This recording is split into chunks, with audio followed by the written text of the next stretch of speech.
Ladies and gentlemen, we are back in the house. It's your boy Drigo with the homie Ster.X.the.Kid. You already, well, I said the username was Ster.X.the.X.Kid. It's all good. Yeah. Ster the Kid in the flesh once again, part 2.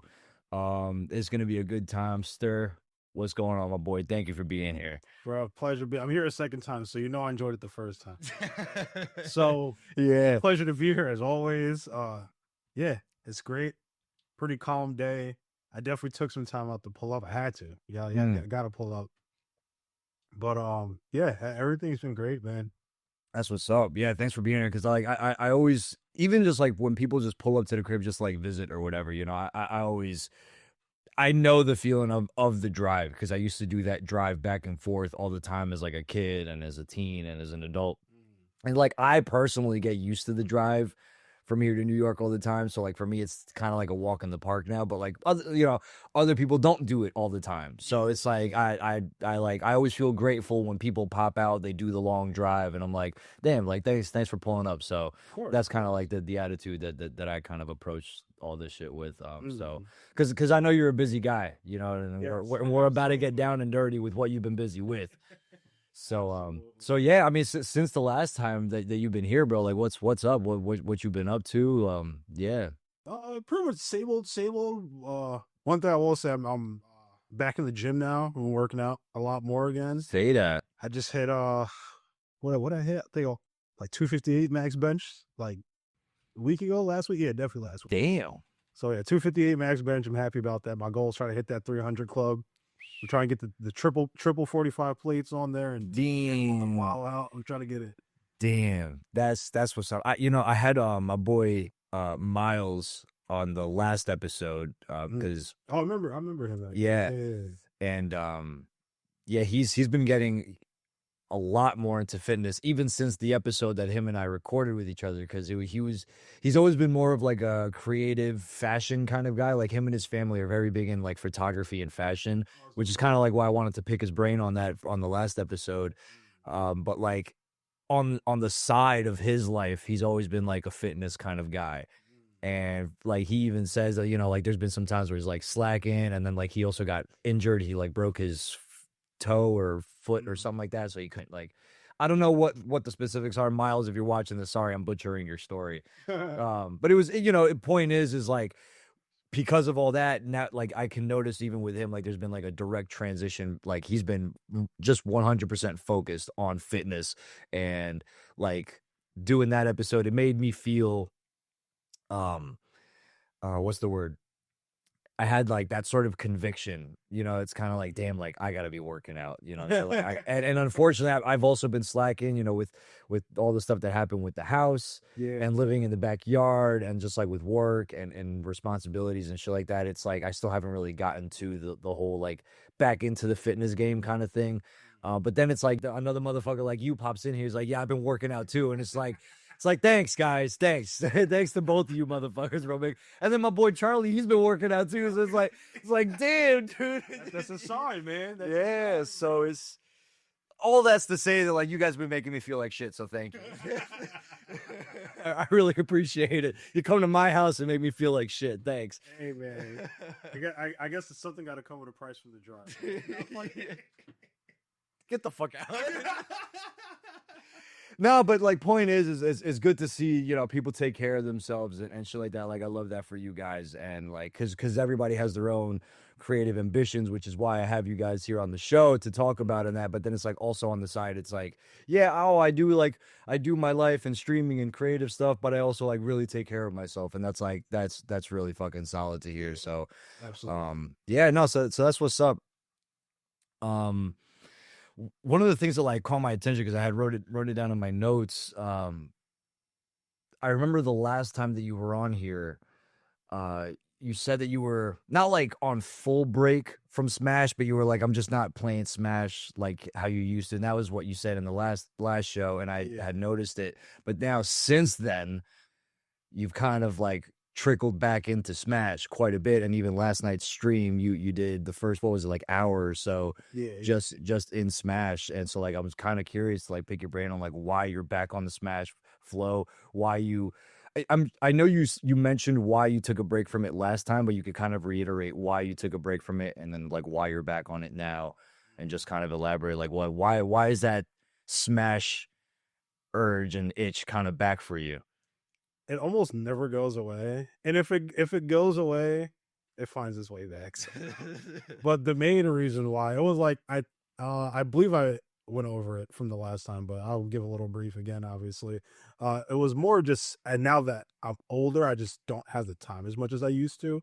Because when I first started competing, I was in high school, so senior in high school, then through college. So I had way more time to play and practice and go to tournaments back then compared to I do now. Right. And not to mention, like, I do have time to go to tournaments, but now I'm so tired from like either work or just doing stuff throughout the week. Like I said, now I go to the gym and stuff like that. And it's like it makes it harder to go to tournaments and whatnot. And then on top of that too, I'm like not really even now actually, it's like kind of one of the things I want to talk about today. But like at the time then, and even a little bit now, it's like I try a lot with Smash Ultimate, but the game, like, the more I've been playing it since release. I literally got it day one. I'll never forget. I literally took off the whole weekend of work. Say y'all can go fuck yourself. Straight out, like, I'm not going to work. I took a Uber to the freaking GameStop to pick up my copy. I went to Damon's house. Shout out to Damon, my guy Flakes. Went to his crib. I slept there all weekend. I gamed all freaking weekend. And actually, fun fact, I won the first tournament within the Mid-Hudson Valley region. Oh, no kidding. Yeah, so the first Smash Ultimate tournament, I won it. And that's because I stayed up for like freaking 3 days. Oh, yeah. Well, the best example to put it is I was at Damon's crib. I'm gaming at night. And Damon I don't remember if he woke up to just like go to the bathroom. He like woke up for work or something, but he woke up. He's like, "Yo, this guy is still playing the game." Wild, bro. Wild. Yeah, it was absolutely crazy. I mean, because one of the things that like we kind of like went into almost to the point where I remember like I rewatched our episode and I like saw myself get lost because of the amount of details that's in such of a game, like that's in that kind of a game. Like you would think like, oh, it's like these cartoon characters and they fight, so the game is probably not all that complicated. It's like no. That's completely and so like it makes sense. Like you could stay up for 3 days straight playing that game and you still haven't learned everything from that game. Oh, not at all. You know what I'm saying? So like it, and that's to say that like you kind of need, if the goal is to get really good at the game, you kind of have to stay up for a few days playing that game. You know, of course, it also helps if the game is good. You know, like if the game is trash, it's like I'm going to fucking bed. Exactly, that's the point, and that's like kind of where I'm at now. So it's like no one can't really say I gave Ultimate a chance, but like I'm starting to realize that Ultimate isn't really that great of a Smash game. Like it's good, but my main gripe about it is how it controls. I'll actually say personally, I think it is the worst controlled Smash game ever. Like, what do you mean? Like when you're playing the character control, or is it like the operating system control of the? I guess it's both, because like it doesn't matter what character I'm playing the game. I mean, some characters feel better and smoother than others, obviously. But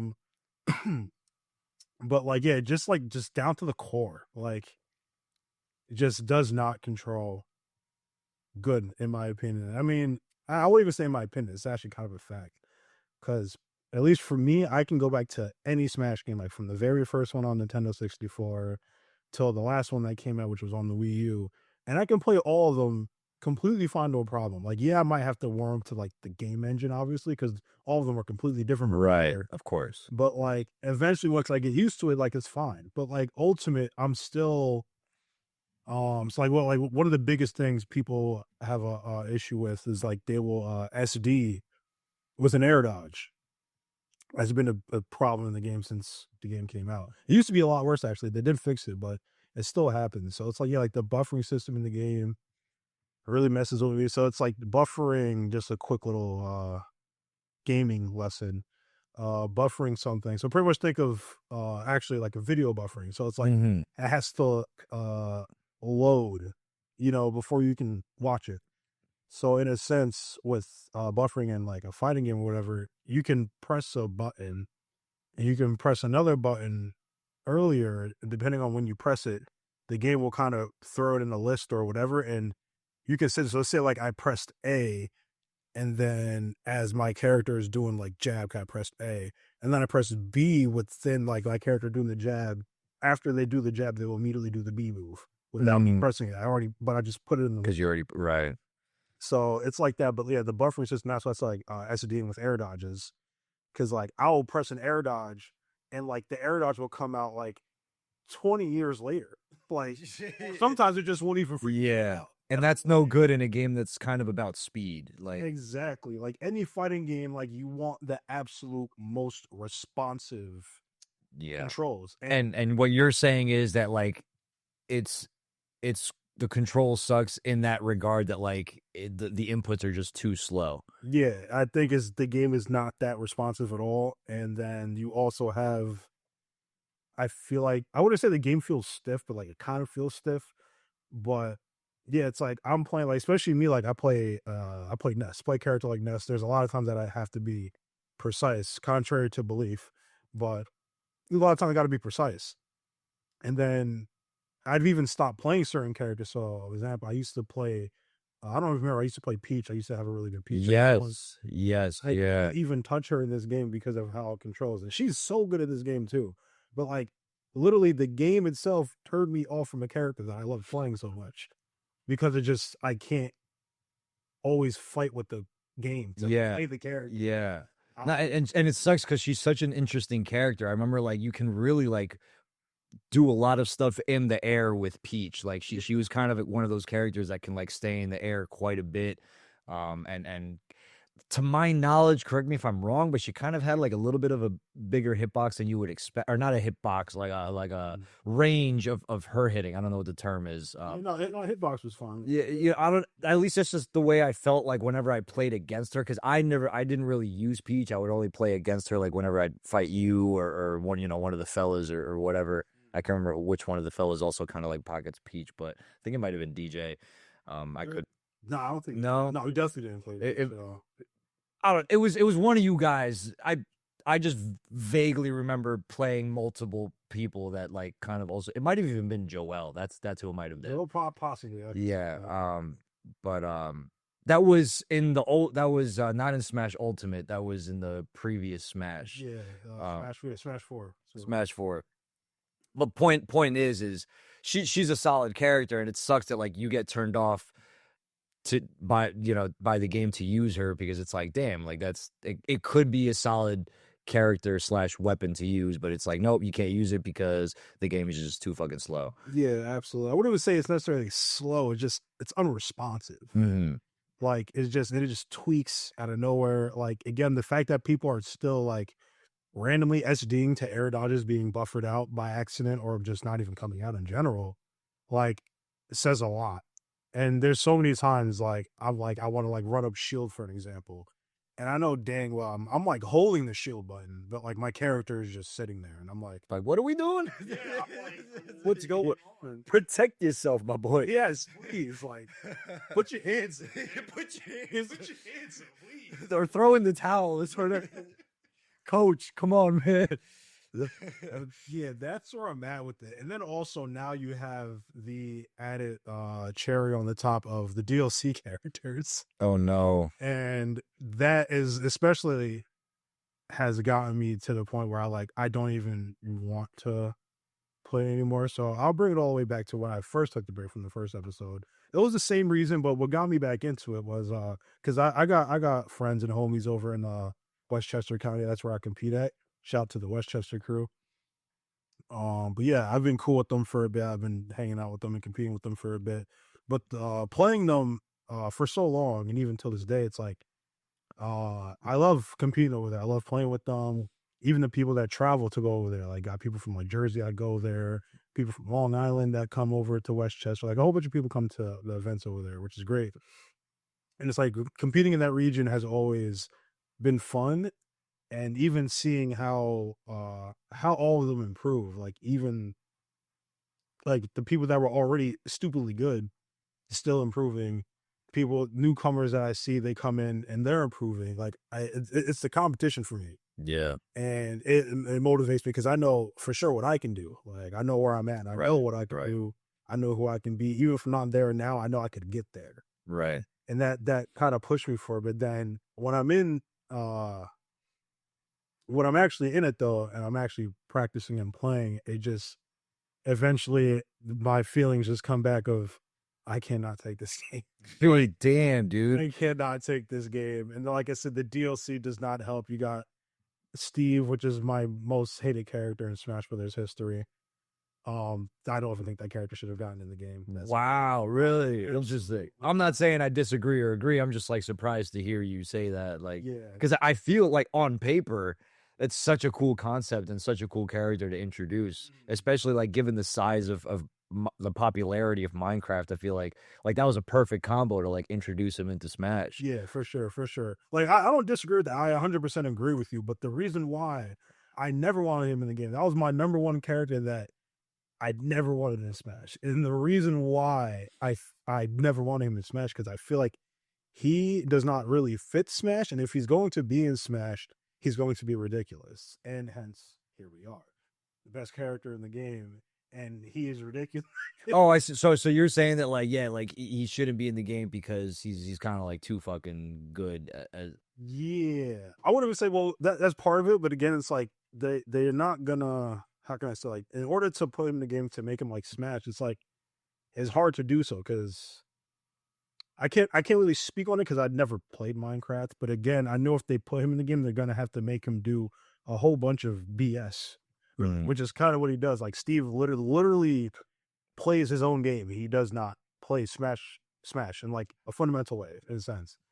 Like, and that's what gets me upset. Like literally, when anyone that's like familiar with Smash, they can have like years and years of experience. They pick Steve on the character select screen. It's like kind of like, what is this? Like, I guess it makes sense because unlike other characters in Smash, Steve isn't naturally a fighting character because Minecraft isn't a fighter game. So like in a way, there's a lot of Minecraft lore, but I only know so much about it. Yeah, I mean, but like, like for example, like Mario, you know what I'm saying? Like Mario's a fighting character, right? He has to beat the evil guys to save the princess. Like, you know, it's like it's kind of natural within the even like Luigi or Pac-Man is not like, oh, Pac-Man's not a fighter, but it's like, well, he's like going against enemies, whereas Minecraft is a creative game. Like you're not like going against the enemy in Minecraft. Like there's like.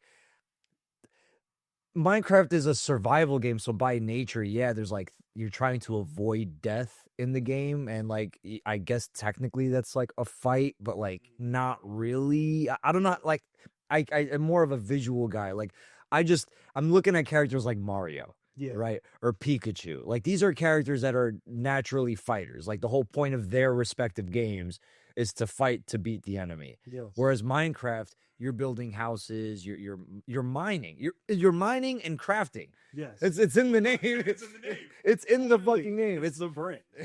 So, and like I love Minecraft, but it's not a game that's like intrinsically meant for fighting. So I guess like, and again, I'm kind of just spitballing here, but I feel like I could see where you're going with that in the sense of like, yeah, if you have to develop a character in Minecraft, if you have to extract a Minecraft character and develop them as a fighting character, that's not intuitive. Like it's not natural to the character. It's possible, and the reason why I said it because you have who the heck are those characters? Oh, you have Villager, Isabel, and Wii Fit Trainer. True. There is no types of fighting or anything in that game. But the thing is, what's good with them, like you can pick really any character and make them into a fighting thing. Well, like I said, like you could make Steve work, but the problem with it is I know the stuff that he does and that he has in his respective games is going to be ridiculous. Like, and the thing is too, what I even don't like about him, people bring it up, is like he's not even accurate to Minecraft. If anything, you're doing stuff in Smash that you can't even do in. Well, I guess that's true. And I'm like example, like we are placing and building a block in Minecraft. You can't just place a block midair. In Smash again. Right. That's so true. It's like now you're off stage and now Steve is building a freaking ceiling above you. But you can't jump into Minecraft. Why is that in Smash? No, that makes sense. And it's like, oh my goodness. Is there any way like you can see Steve as a Minecraft character that you would be content with, or do you think just like the concept of Steve should just not be in the game at all? They definitely like they would have to completely rework the character. I don't even know where to start. Well, first I'll definitely start with the blocks. Like him building, he shouldn't be able to place stuff midair. If he has to build, he needs to go from the ground up. I think he needs to be a lighter character because I feel like he survives way too good. And not to mention, he can even save himself because putting blocks up, he can preemptively build a wall behind him. So if he gets launched, he gets hit off the wall. He does. Ah, that's true. And if you're already a heavy character, you kind of have a few extra seconds to do that. Yeah. He's not even that heavy, but for what he is, they need to make him a lighter character to make him easier to kill and get rid of. Like example, like Sephiroth, he's actually one of the lightest characters in the game. People don't, well, if you play competitive, you'll know, but people that don't play competitive wouldn't think that. So Sephiroth is actually as light as Kirby. Oh shit. Yeah, but the reason being for that is because Sephiroth is actually extremely strong. Like he can, if he gets a shield break on you at any percent, he can kill you guaranteed. Wow. And which is also another thing, he is good at breaking shields if he gets the right setup. That's the thing, it's like it's a balancing thing. Like they had to make Sephiroth pretty dang light in order to balance his character out because he has so much range and a decent amount of kill power. Right. So it's like, something to balance or not. Like, all right, we got to make him like easier to kill. Kind of the same thing with Bayonetta too. Like you already know how Bayonetta goes, especially going back to Smash 4.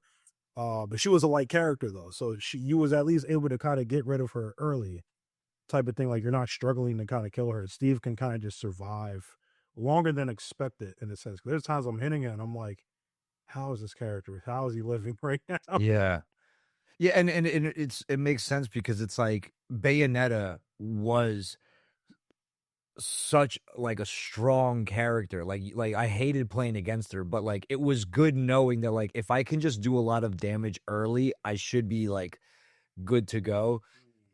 In the sense that like you can take her out, like she wasn't crazy heavy, like exactly like what you're saying. Like at least there's like a weakness point, because that's kind of like what I like about Smash is that each character has their strengths and their weaknesses, and when a character just seems like they have no weaknesses, and it's like it's very clear that character is broken. Yes, exactly. And that's just the way I felt with Bayonetta. Like she felt very broken, but it's like, well, she can be kind of killed relatively easier. She was nimble, so it's kind of hard to land the hit. Yeah, exactly. Because of how like good she can move. But like if you did land the hit, especially if you were using a heavy character like a Bowser or a Ganon or some shit like that, like you can kind of take her out pretty quickly. You have to play your cards right, because absolutely, yeah. Always comes down to. But that's fine. I'm good with that, because then it's like then I can learn, okay, what cards do I have to play?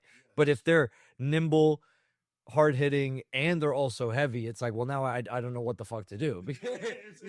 I'm kind of like stuck. Yeah. So it's like that's the thing. It's like the DLC, Steve being my number one. Like I can't tell you. I was actually complaining about this in a Discord the other day. I'm like, I'm so tired of when I'm playing somebody and I'm beating them solidly, they switch to Steve and I just lose. Like it's so many times. And mind you, this is coming from someone, again, like I started competing, like I said, back in high school. I started playing Smash and Brawl, Smash Brothers Brawl. I went from Brawl to Smash 4 to now Ultimate. And I had to deal with top 10, top 20 most broken character in video game history, which was Brawl Meta Knight.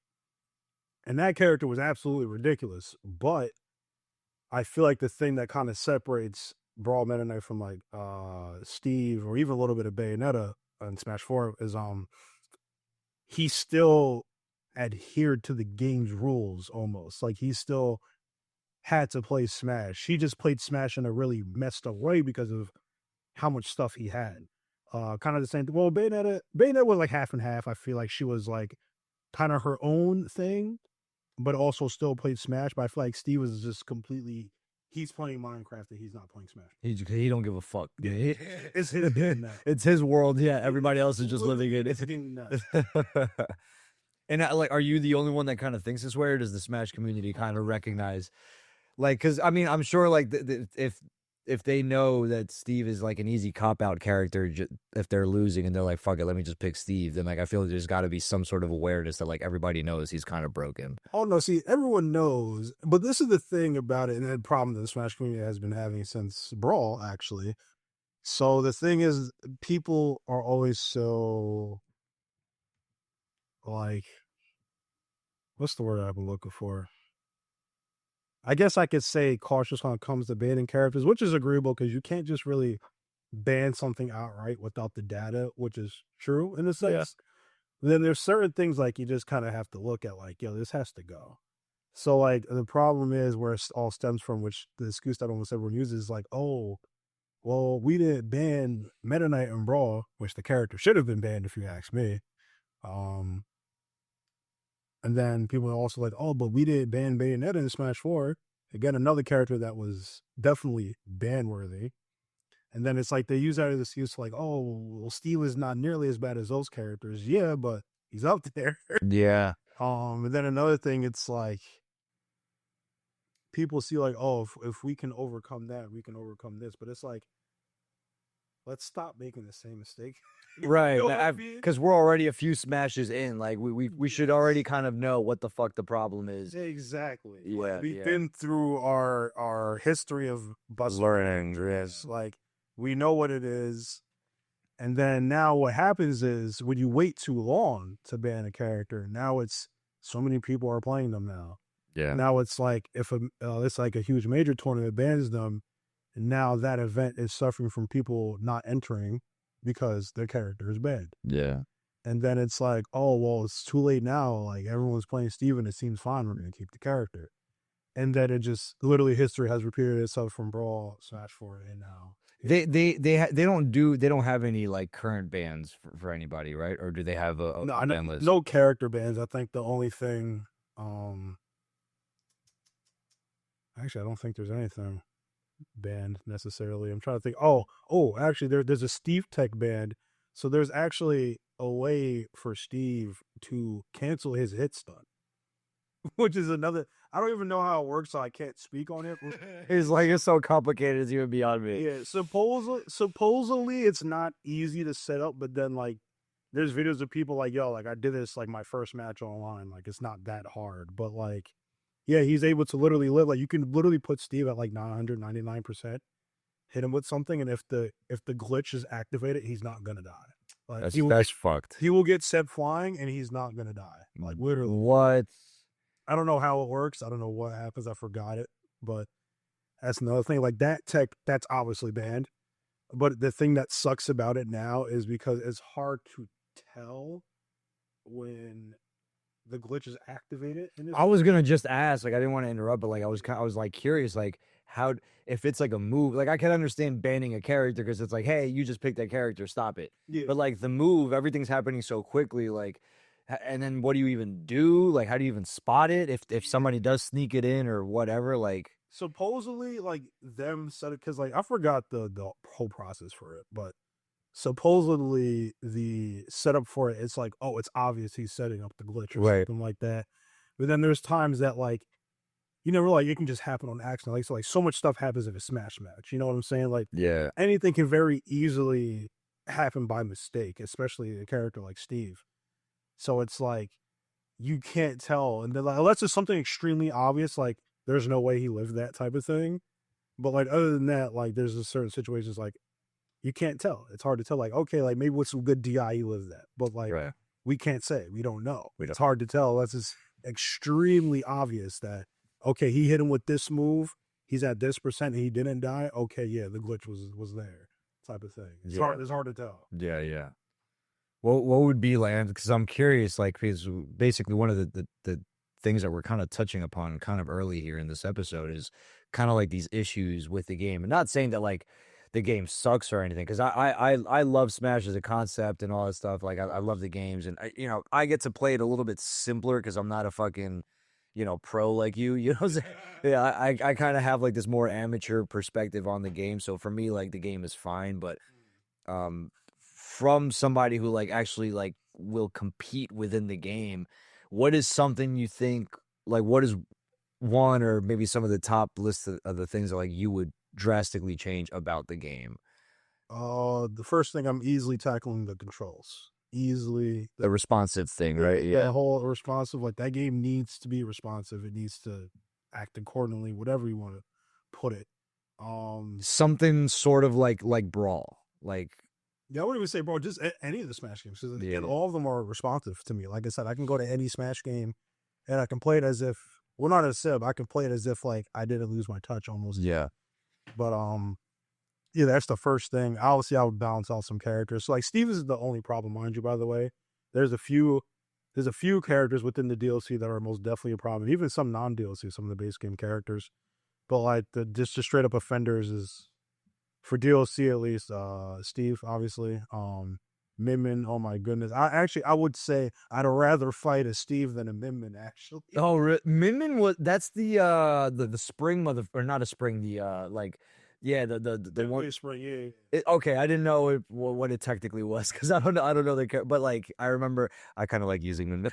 No, for being Edouard. I could definitely, yeah, but yeah, she's another character that kind of just kills the game. Kazuya, I love to fight Kazuya actually, but that character is completely not. Fight against Kazuya or like use Kazuya? No, fight against Kazuya. Okay. But yeah, as much as I love fighting the character, that character is most definitely a problem. Definitely a problem. Yeah. Who else am I forgetting? Pyramithra. I mean, they're probably the absolute least offenders. Like I feel like they're a case of they play Smash, but they're just so damn good that like they play it in a messed up way. It's kind of dirty. Yeah, pretty much. It's a little filthy. Little filthy. Little sucio. Thanks. For the base game characters, I definitely would say Sonic, Snake, and Rob. My goodness, those characters. Really? Sonic is kind of interesting to hear about that because I always felt like Sonic kind of has, at least in the previous Smashes, I always felt like if you're not using Sonic right, like you're gonna pay the consequences, which is kind of what I felt like evened off the strengths of Sonic. Like yeah, Sonic can be broken, but like you have to know. At least this is the way I felt about Sonic prior. Is like, if I'm playing against a Sonic, I'm like, if I get beat because he's a really good Sonic, then fair enough. Like I didn't feel too bad. But then on the other side, I'm like, even if they're good, I feel like if I just wait for him to kind of mess up, I feel like if you're playing against a Sonic, you could kind of play that game of like, let me see if I could just get him to mess up on his own. Yes.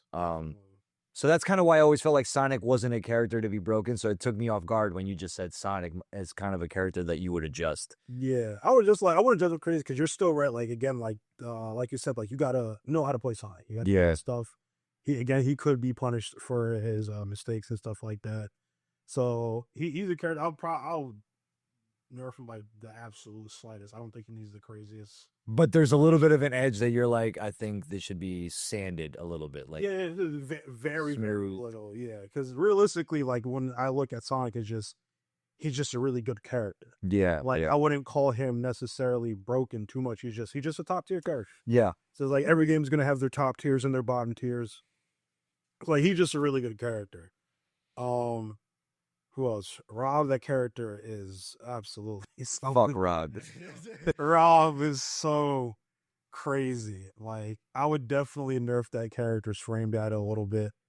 I would absolutely nerf his zero to death combos. He probably has the most zero to death combos in the game, actually. Thinking about it. No one else. So I think that Kazuya does. Rob is probably a second for sure. Which is too far up. He should be fucking 20. Rob can literally do that 80%. So much ease, and it's like crazy. And it's scary to fight. I hated fighting against the Rob because Rob hits really strong, has a lot of combos, is very floaty. So even if he's like high percentage and he's like up there or on the side, he can just come back because he could stay in the air really long. Yeah. And then he was heavy, so you would have to land a lot of hits. And even if, like, again, like, it's just, it was just such a pain in the ass to fight against Rob. And it sucked because, like, it didn't take that good of a player to get beat by a Rob. And not saying that Joel wasn't good, but like this is why I'm making the claim because Joel was really good Yes. with Rob, Yeah. and I like whenever I'm playing Joel and I hear Rob, and I'm like, fuck. Oh, like son of a bitch, bro. Like, I don't understand.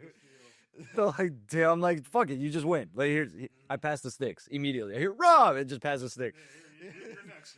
You're next, bro. Like, it's not even worth it. I know, buddy. I know. That's the way I felt. He definitely understands. Yeah. So that's just like Rob was just, buddy. I know, but we get it. We get it. Rob's a pain in the ass, but Absolutely. no, that's why I'm asking because like, I personally like when I play the game, I can't really. There's moments where I'm like, oh fuck this game, but like again, I see it from such an amateur perspective. I can't like put a finger on exactly what the issue is with the game. So that's why like I have to ask you like, what you would change about the game, how you would make it better, and all that kind of stuff. I don't know if you have anything else to kind of add to that list because you were kind of going through the characters a little bit. I'll probably say no, that's pretty much it. Like I think my main thing is really just the controls of the game. Cause like again, like I've been through Brawl Meta Knight, I've been through Brawl Ice Climbers, I've been through Brawl Olimar, I've been through Smash 4 Bale, Smash 4 Cloud, Smash 4 Diddy, Smash 4 Rosa. Shit, I went through a bunch of some broken characters. But like the thing that I said, like having that response is like, oh, okay, I know I got a shield right here, right now. Like, Right, yeah. block it now, I can get the punish. But like Ultimate doesn't do that, and it makes it hard because these characters are throwing out all these crazy safe hitboxes that might kill you, or you're gonna get comboed into your death or whatever.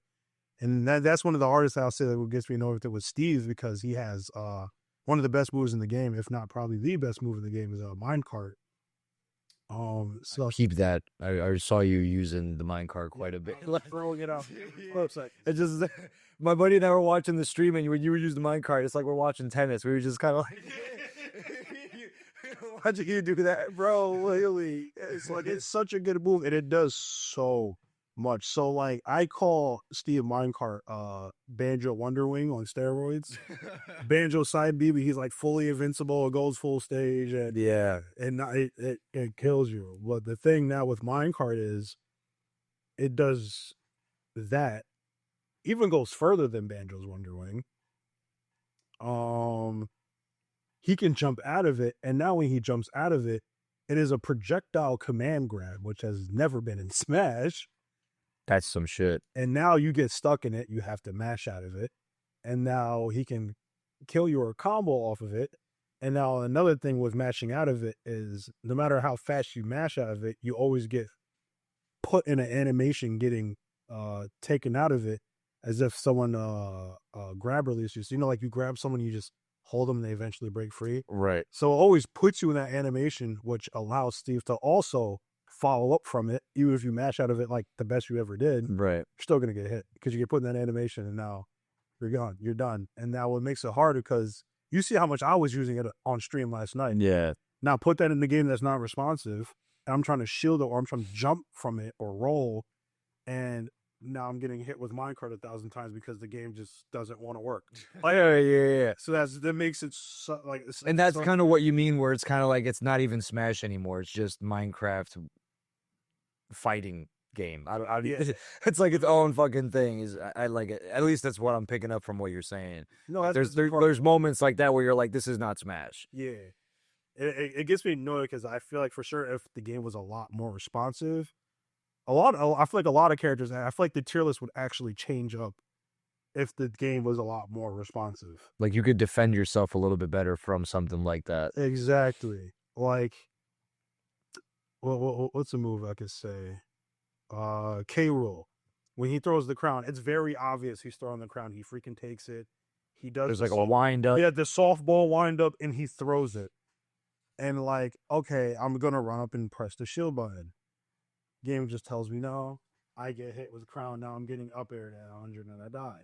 So it's like, and it's cool when that happens because like because I like to use King K. Rool. He's one of like my heavy character pockets, and like I like to use him. But there's things like that where I'm like, I know that when I do a move, the opponent sees it coming. So whenever I use King K. Rool, obviously it's in the moment.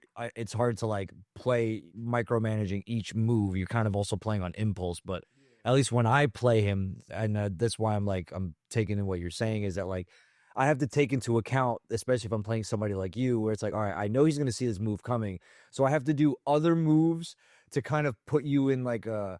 Like if I hit you, you know, maybe your character's going up or something, and now I can use that move where like even if you see it coming, your character's in a way that you can't move just yet. So like I buy myself a few frames of time to unleash the move and shit. Even if you dodge it, but at least I was able to buy myself like half of a second to use the move. So point is like it kind of puts me in a position where I have to think about what I'm gonna do, even in the game where like you don't have that much time to think. And it sucks where if there's a character that like it's brain dead, they don't have to think, they could just unleash a move, you don't see the animation coming and all that shit. Like it feels like that character's broken. And that's what it seemed like with the card, because you could just pop out the fucking card and just go like the only thing I'll say that makes it obvious with minecart is like the positioning of when they use it. So it's like, let's say they're at ledge, like most Steves, if they're mining at ledge, they'll jump off stage, jump, and then minecart to get themselves out the corner. It's a really good. Okay, fair enough. So like a lot of times I'll see, I'm like, yo, I absolutely know he's gonna minecart at this moment. Like, oh, I can hit him here, but it's like, game just decides not to work, and now I'm getting hit with minecart. Yeah. And it even makes it more annoying because trying to time it even more. And let's say I guess wrong. Now I just gave the Steve or whatever character something else to work off of because I guessed wrong. Which, I mean, if I guess wrong, I get punished. That's fair. Right. But it's such kind of like with Ultimate, it's like you're not playing in the present. It's like you almost have to always play in the future. Like in terms of like inputs, like I was like people go for reads, like okay, I feel like he's gonna roll here or he's gonna jump here, and like you get caught in a read. But that you're trying to read the future of the player you're playing against, not the game itself, like the mechanics of the game. Exactly. Yeah. So that's the thing. It's like that has turned me off so much. And I can't even say much about it. I know that's also a reason why even Ness's, I mean, this is like Ness's best game in Smash history. But I know that also is a reason why Ness is pretty dang good, because he can press a lot of buttons, and it's like if you're not aware or paying attention, you're just gonna get hit by his stuff. Yeah. And then you die. And then it's like, even I know I got. The way you said that was just hilarious. And then you die. That sometimes like everyone knows you fight like a real good NES player, and they know their setups and their execution is nice. Yeah, you're just gonna die. Like that's what. Fucked. Yeah. So it's like, it even sucks for me sometimes because like even sometimes like when I win, I'm just like, I didn't really deserve that. Like I can tell like he got messed up from the gate. Like like we taped those. I ain't going. Of course. I'm not gonna go like, yeah, he lost on some BS. So like you can put that he won. Like no. But it happens up here, but doesn't come out on the video. Exactly. So like that's where it is for me. It's like even when I win, sometimes I'm like, that's just whack. Like I don't. Yeah. It doesn't feel good. It doesn't feel good at all. And that's the thing where I've realized like. I thought, another thing I forgot to go into, like, of why I got back in was, like, I realized with all my homies getting better, even getting ranked, like, like my boy, Reed, recently, shout out to Reed, by the way, best Power Mythic player in the New York State.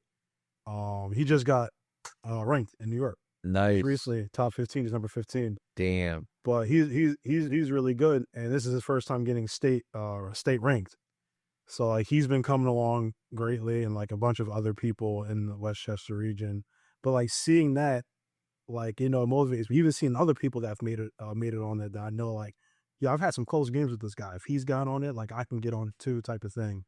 I'm like, that's how I feel about it. So like it motivated me to do that. Plus I feel like I have a lot of Smash goals that I haven't necessarily completed yet. Right. That I want to. But this game just like, I don't feel like I don't even get motivated by the game. I get motivated by like the community, and that's what got me back into it. And like, it goes good for a bit, like I said. And then when I start getting hit with the BS, alluding to the BS again, and I know it's like, it's not even me, it's the game. Right. Like, I know for sure, like, I'll be like, there's times like you can even see some of my sets on stream, some of them are on YouTube. Like, I'll get hit with something, and I'm like, I'll look at my controller, like my finger is still holding down the trigger. I'm like, yo, I most definitely was Yeah. the shield button there. How did I get it? It does feel like that sometimes. Like even when I play, like Yes. it's like if my amateur ass can feel that shit, like then there's a problem because I'm glad you brought that up because like even like it's like my more casual friends that play Smash, like even way more casual than you, like they've literally asked like, yo, is there times where like you're like pressing something and like it just doesn't work or it doesn't come out? I'm like, yeah. oh, trust me, you don't know that. Like, And it sucks because like typically like I mean now I have like these wireless controllers, but like most of my Smash career, because I'm still kind of new, but like with Smash 4 it was all with wired controllers, and you would expect with wired controllers that the response time is even 10 times faster than a wireless controller. yeah, exactly. And I mean, it's been a while, so like I can't like point to like which specific details, but I'm just saying, I know that even in the modern Smash, Smash Ultimate, like some people are still using wired controllers. I don't know if you use wired controllers for it or. Oh yeah, I'm still GameCube controller all day. And so that's and so there you go. So like that kind of proves, I guess, kind of the point that I'm getting at. It's like you're having an issue with response times with a wired controller. Like that shit should just not exist Yeah. at all. Like you should expect, because then it's like, okay, well the response time is slow because it's a wireless controller and blah blah blah blah blah. But it's like if there's something wrong with the game itself, then it's like, what can you do? Like there's no solution to it, which sucks. Absolutely. Like they just have to. I mean, if they can patch it, they're gonna patch it. But that's another sad thing is like Ultimate is like done with updates. Like usually what they do, whenever like pretty much like all their DLC is done. So like Sora was the last DLC character. They're just done updating the game unless there's something like extremely wrong with it. But like other than that, they're not touching it at all. And yeah, that's what kind of sucks about it. So it's like now I know I'm like, this is what I'm getting, and I have to take this version of the game. Yeah. So it's like, yeah, it just demotivates me. But I can't say much because like obviously like, you still have top players, like people that are still really good at the game, they're winning tournaments and stuff and all that. And like, well, one thing one of my homies said, he's like, hey, like you gotta remember, like, like we're all playing the same game, so it's like if they can do it, you can do it, which I agree with. Yes. So it's like right. me as a person and a gamer and a player, especially in a fighting game, like if it's not responsive, I'm not feeling it. And it's like I realistically only play Smash Ultimate now still is because I'm just good at it. Like I do enjoy it to an extent, especially with friends and everything. Yeah. But like I kind of just play because like I'm good at it. Like I know I'm good at it. Yeah. Yeah. And like I just play it for that. But like, yeah, I don't boot it up nearly as much as I used to. And now I actually play. I'm not sure if you were watching it last night, but I played this other game called Rivals of Aether 2. I was again. I had your stream kind of brief. Again, I was like doing the podcast episode with my boy, but like even in the episode once I upload it, you'll see that like I turn my head and shit like that because I'm like watching the audio levels and I get to watch like the shit. Because I did have a few questions about that game. I'll let you finish your current thought, but like yeah, I was peeping that game. Yeah, trust me, we're gonna get into Rodney. Spur. So yeah, that game is another platform fighter. So the platform fighter genre is Smash, really. So like if you look at Smash, you say like, all right, what gaming genre does it fit in? Like, is it a shooter, adventure game? It's a platform fighter. platform, right? So Rivals of Aether 2, platform fighter. Probably the best platform fighter that isn't Smash, if you ask me. Because that's the second game, right? That's they came out with the first one. Yes. Right. Yeah. And the reason I say that is because typically when people come out with a second version of anything, a movie, a game, or whatever, it's probably because the first one worked really well. Yeah, it depends. Either they got the budget for it or it went well.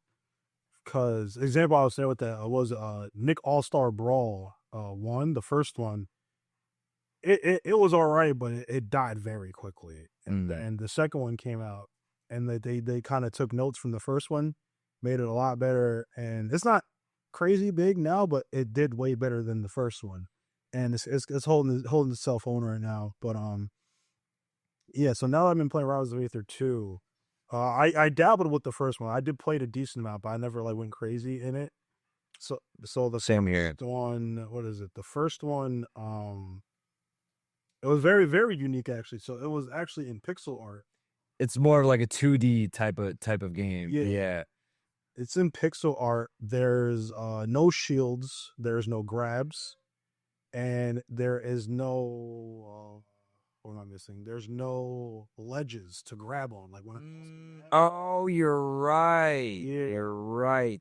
Yes. So it was really good. Mind you, I believe the creator of the game, I believe they used to compete in Melee, Smash Brothers Melee. And if I'm remembering correctly, I don't want to mess up his, legacy or whatever it may be, because he's done really good with Rise of Aether too, Dan Fornins. But I believe he wants to make like a more accessible Melee, because if you ask me, Melee is easily the hardest Smash game to play. I cannot play it. I can't play it. I literally can't. The hardest Smash game to play, and it's not very accessible. And then on top of that, like just learning the simple basics of like just simply moving in that game is hard. Dude, it's one of the first issues that I dealt with that game. I mean, Brawl 2, mostly because again, like I had mentioned, I didn't grow up with Smash, so like my first Smash game that I played was Smash 4. So going from that to Melee and Brawl. No. Yeah, I would move because like in Smash 4, one of my like not pocket characters, I just liked Fox. It wasn't a pocket character, but I just liked Fox. I liked his moves and all that shit. I tried using him in Melee and Brawl, and right, he was in both of those games. Yeah, he's an OG. He's from the first. Okay, that's what I figured. I don't want to mess up the facts in front of the pro. So that's yeah. You're like, no, he wasn't in that fucking game, you fucking liar. No, but again, so drawing up my memory, like, I mean, I like move the stick like that much, and he's like, just flying off the fucking map. I was like, bro, I can't even do shit, bro. Fuck yeah, absolutely. I'll say Fox is actually the hardest character to play in that game. He's the best character in Melee, actually. So maybe I'm not crazy. No, he's very hard to control. Like, there's actually like Fox and Falco specifically in Melee. I can't play at all because they require way too much tech skill and knowledge to play, and I cannot play them for the life of me. Because my thing is like the reason why I'm saying Fox is, I mean, I didn't know that like he is one of the harder characters, because from my perspective, he just seemed hard because the game itself. I mean, I used them as an example, but even when I chose another character, it was still way too fast for me, given the fact that Smash 4 was my first Smash, which I can just tell that is like it's a little bit slower. It's more accessible, I think is the right word. Than like Melee and Brawl. But even then, I would use other characters, and I'm like, this is just I can't do it. But in Smash 4, I can actually use Fox. Yes. I'm still not good with him. I'm garbage no matter what. But I was like, I won't SD that much. I can actually like put up a little bit of a fight with Fox. So like I'm just using that character as a baseline. That's a good example, honestly. Yeah. All that was just to add to your point that like, yeah, the Melee game was. It's not accessible to like. I just can't play it. I anytime I try to play it, it's just I can't. Yeah, absolutely. So with Rise of Aether 2, and actually, a good example was my boy Gabe Gabo, another Westchester player. He played Rise of Aether 2. He used to compete in Melee actually, and then he stopped competing in Melee. And then he went to Ultimate. But when he plays Rise of Aether 2, he's like, yo, everything that I want to do in Melee, I can do like so much easier in Rise of Aether 2. And I agree with that too. It's a lot easier to play with that. And what I've been liking about it is, one, the game is so responsive. That game is buttery smooth. I played the first one, have not played the second one. It still feels the first one was also buttery smooth, but the second one's actually a lot more like Smash. So now there is shields, now there is grabs, now there is ledges. But it still feels like Rise of Aether. There's actually been some people that don't like 2 because they feel like they stray too far from 1, which I completely understand, because 1 was like really its own thing in a sense. Yeah. And I understand why people that came from 1 going to 2 don't like it. But 2 is still a great game. And that's why I've been playing it, because even when I was playing Rise of Aether 1, I was dabbling with it, like playing it here and there and stuff like that. Like I would say it all the time, like, yo, this is how Ultimate should control. It should feel this smooth. It should feel this responsive. Right. Movement should be this good. And I've been saying it since the first one. So now the second one comes out, and it's a lot more like Smash. Like now, there's like I said, there's shields, grabs, and ledges now. It feels like I'm right at home in a game that's like very responsive, and I like that. And it's great to play. I love to play. Would you say you enjoy that like low key a little bit more than Smash, or is like even though you have your issues with Smash, it's still your game? Yeah, it's a little both. Like if you had to put them in like a number one and number two list. Yeah, it's hard to place it because the thing with Smash is like I'm a seasoned vet in the game. People know that, so like I know so much about Smash, the characters, the movesets, like you name it, like from across multiple Smash games. Again, from Brawl, Smash 4, Ultimate. Like I know so much about the game, so it's hard for me to put it behind Rivals of Aether 2 because I know if I was to enter a Smash tournament, I would always do better than I would in Rivals of Aether 2. Mm. But in terms of like actual controls and functionality and stuff for Ultimate, I would say I definitely like it better than the Ultimate just for that reason alone. Because I can actually do things. I can actually play how I want to play. Right. In a sense. And I feel like the only thing I'm really missing with Rivals of Aether 2 is getting more technical and deeper with it like I am in Smash. And like learning just like the characters and matchups more. That's really it. So for you, it's just fill in the gaps whenever you're playing one game or the other. You're like, all right, with Smash, I'm getting these drawbacks, but I just know more. With Rivals, I know less, but I can play the game more comfortably. Like I can do what I want to do because I know what's about to happen. Exactly. Yeah. So even Joel plays actually. Joel's better than me in that game actually. Oh shit. Joel's actually stupidly good. It gets me upset how much he beats me sometimes. That's fair. Bro, I'm telling you, he scrapes me OD sometimes, and I'm like, I miss that guy. I haven't spoken to him in a while, and it's mostly my fault. Like he would like sparingly share like Instagram memes and shit like that. But like I've actually been like wanting him to like hop on the show and shit like that. I just haven't had the time to hit him up. I got to do that. But yeah, I'll get him on here. Yeah, because I'd like to hear his perspective on a lot of these things too. Because I know he knows a lot about Smash too as well. I mean, again, he's the one that put me on to Smash, you know, it'd be interesting to see what his perspective is and to see like where he matches or doesn't match with what you're saying, you know what I'm saying? See what the patterns are among the Smash community and now Rivals community. I did want to ask, like, matter of fact, before I asked, because I saw you take a sip, my shit is empty. Let me go grab. And then, but if you have to take a bathroom break or whatever, just let me know. Oh yeah. I already know the rules. This is say look this fucking guy. Look at him getting cocky, bro. There's two things in this life he knows: is Smash and my fucking show. He's a fucking pro at both. It's like, you know, I'm selling the show to him now. I'm the guest today. No, but I did want to ask because I don't think I got to ask in the I was reading the transcript of the last show and I think I wanted to ask it, but I didn't get a chance to. And it's such a simple question, but I'm really curious. Like, what do you think is your weakness, your raw weaknesses that you've probably had for a long time in Smash and or just in gaming in general, whether it be Rivals, Gears, or whatever? Like, I don't know if there's any weaknesses that like come to your top of your mind that you're like always trying to fix it, like maybe you just can't get, or I don't know. It's hard. I guess. Let me think. I guess probably the easiest one to pick at Smash specific things. I would say it's like, I feel like it's more of a character issue because I feel like with Smash you kind of learn Smash by the character you play. Fair. You know what I mean? Yeah. So I would say my thing I have trouble with would be like landing. Like I get hit in the air, I'm getting juggled, and I'm trying to not get juggled. I would say that's definitely a thing because Ness, as a character, that's one of his main weaknesses is that he can't land. He's not good at landing, and he gets juggled easily because he's so floating. He just stays in the air, so it's very easy to pinpoint where he's gonna go, and you just hit him for it. So I feel like when I play other characters, even characters that have good landing options, like I would kind of like just be a bot when it comes to landing, because Ness isn't too good at it, and it's like I have to try like everything, even like the dumb stupid options with Ness with landing, because sometimes there's a mix-ups and I might catch him off guard and it might work. Right. So, yeah. I would say that, Another thing I would say would be, uh,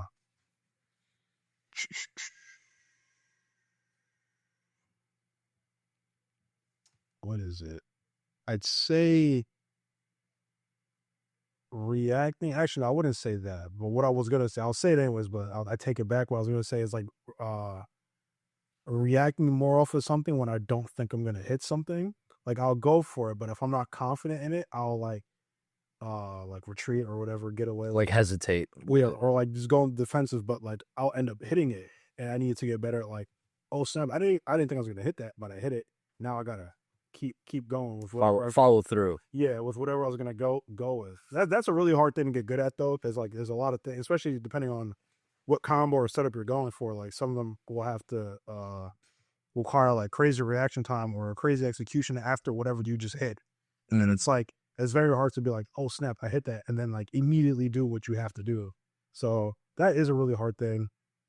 I'll say the third will be more on a mental thing, but like kind of not getting, and I would say not getting upset, but not letting it get to me too much to the point it affects my play. And if it does, getting out of that mode, getting out of that zone. That shit's tough. Yes, That shit is tough. It's very tough. I think that's the problem everyone has in a sense. Every gamer, anyone that does really anything, it's like, yeah, that is a very, I would say very hard for me, but like for sure when I really get like when I'm just done with the game, it's so hard for me to just lock back in. Right. So hard. And I mean, and the reason I'm asking that is because, like, yeah, obviously nobody's perfect, and I've seen like really, really good players. Especially, I mean, I haven't watched Smash tournaments, like the big tournaments on YouTube or anything, in a very long time. But I remember, especially when I really got into Smash, I was like watching those shits, and like I would see players like, I don't know, just spitballing here. I don't know, I can't remember names, but like, I don't know, the championship winner of like one year would get his ass beat the next, or something like that. I'm just like, damn, like what happened? And then it makes me realize, like, yeah, nobody, like none of these players, as good as they are perfect. Everybody's got a weakness Yeah. outside of their own character, because I think like that whole mental part of the game is like a weakness that every player has a mental weakness. And I always feel like the players that win are the ones that, one, obviously have their own character in control, but like the playing character, but they also play the opponent. Yeah. Like they don't play who's on screen. They're playing the guy who's on the sticks. And like that just goes to show that everybody's got some sort of weakness. And that's why, like, I wanted to see if you were actively aware of what some of your weaknesses were as a player. And again, it didn't have to just be Smash, or maybe it was something that you just focus, because somebody like you who's that good, at some point or another, you're obviously going through your weaknesses and fixing them. Yeah. Or else you wouldn't be that good. Yeah. Like, I don't go through them because I'm not a gamer kind of like that. So I don't like focus on, like, I don't pinpoint my weaknesses and then try to fix them. I sort of do that with FIFA. Like FIFA, I think, was the game that I can sort of like really lock in on my weaknesses and like play a lot. And I can notice an immediate difference in my playing style when I fix those weaknesses. Sometimes it is just a mental hesitation, like, damn, I should be taking those shots. You know, I know this character can kick from a little bit farther away, or whatever. Like I can, and I like would hesitate, because I would have like these small fears, like, damn, I don't want to lose the ball. I don't want to get kicked out of bounds. I don't want to like trip a player and then get called for the yellow card or whatever. But it's like sometimes the whole point of sports and games, not just sports, but literally games or whatever, is like you sometimes have to push those boundaries, because if you don't, you're pretty much always going to lose to the person who is pushing those boundaries. Exactly. Yeah, that's the main thing. Yeah, that's enough. But like you made a great point. Like, so like, oh, but like if I mess this up, this can happen. This can happen. This can happen. This can happen. Oh, I can't tell you how many times that goes through. That's why I'm asking. Yeah, bro. Like it freaking goes through my mind like a freaking like waterfall. It rushes, like, because I know, like, if I mess this up, he can do this, he can do this, he can do that. This will happen. Now I'm in this spot, or I'm just dead. right.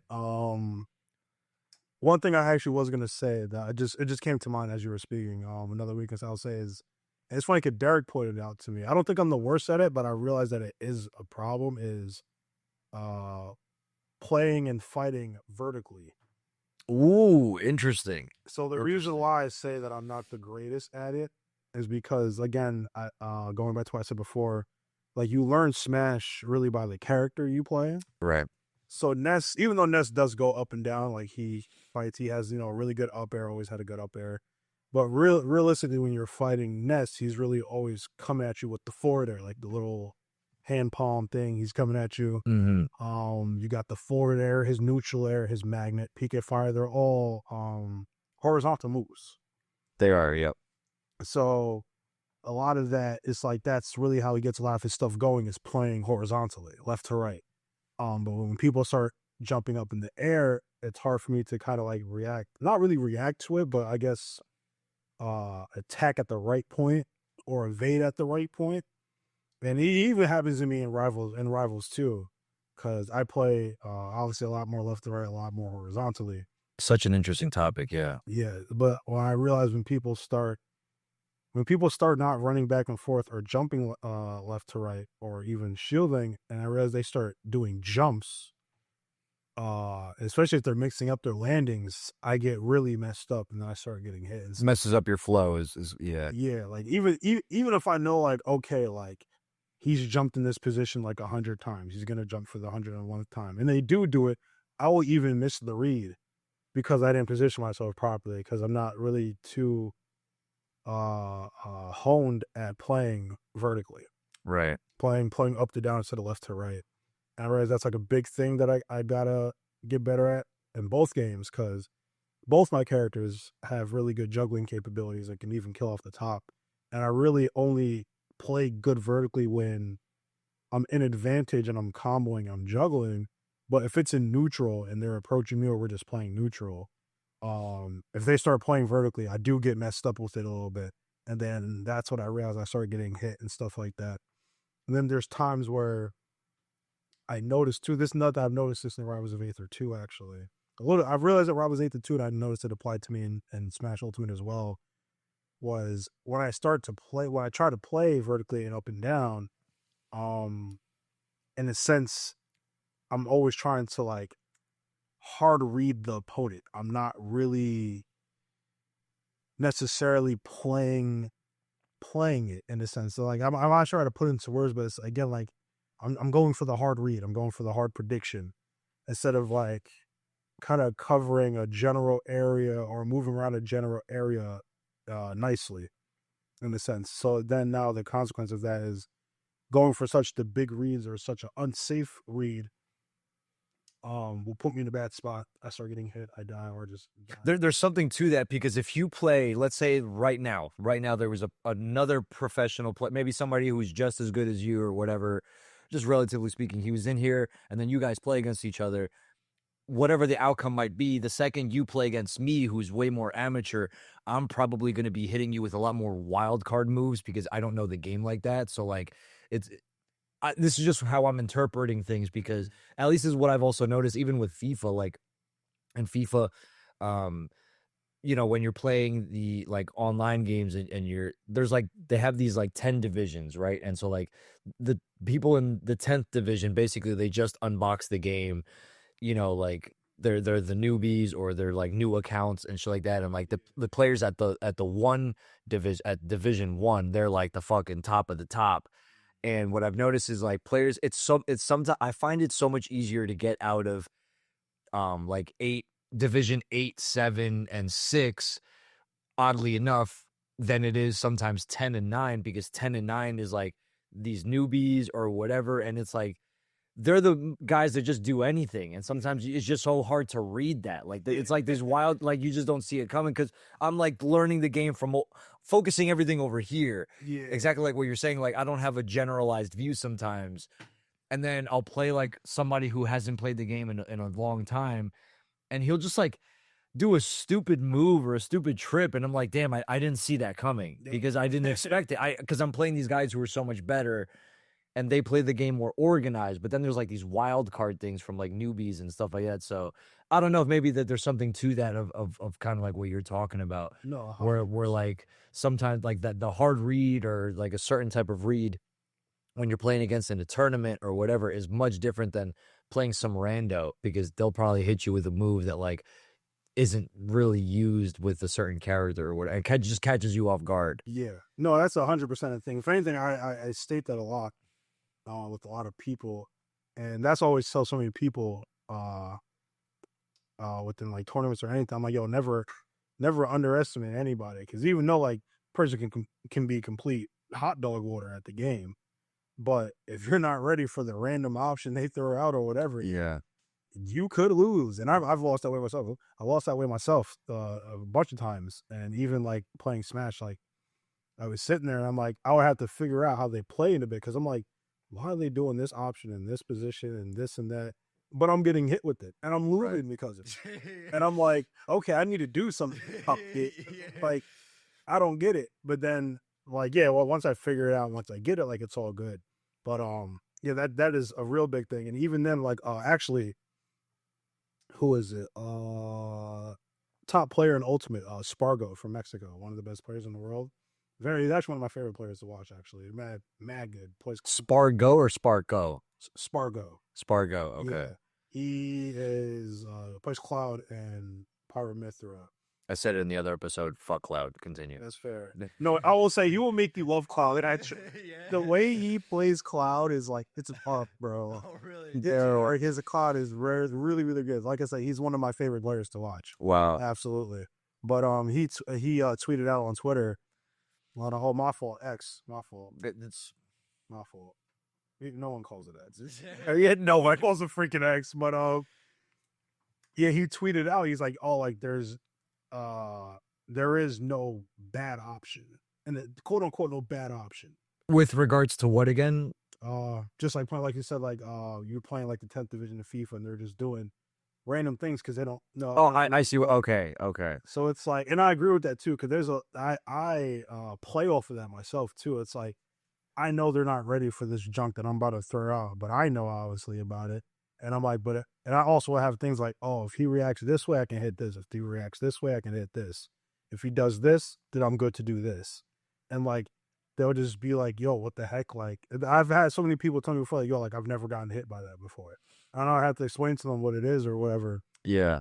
But like, even myself, I play off of that a lot. Like, just simple knowledge and simple, like, catching someone off guard. Like, oh, I'm just going to throw this out crazy because I just have a feeling it's going to work. I've said that on my stream so many times, like, I don't know what it is. I just felt like that was going to work and I just did it. You just did it. And I went off of that. Like, there's certain things, like, I also feel like too, which is well, like, I feel like there's like specifically in fighting games, but it can apply to other games. It definitely applies for me for Gears too, but like, you probably know what I'm talking about when I'm about to say. It's like when you're playing and you just feel something in your body, like, yo, I'm just going to go for this. Yeah. Yes. Go for it. Yes. The most perfect way. I'm usually shocked 99% of the time. I'm like, and I don't say a word. Outside, I'm like, yeah, I meant that. I meant to do that. And the inside, I'm like, oh my God. So it's like, there's literally like so many things. And it happens to me in Smash a lot. Because like, I literally feel it in like legit, like my bones. I'm like, yo, he's about to throw this out. And it happens quick too. Yes. It happens quick. Like you just see the frame, you're like, I'm doing it. Yeah. On the frame, on the money. Yeah. And I'm just like, yo, he's about to do this. I'm going to do this, this, and that. And I'm going to win off of it. And I will do it. And it works. Yep.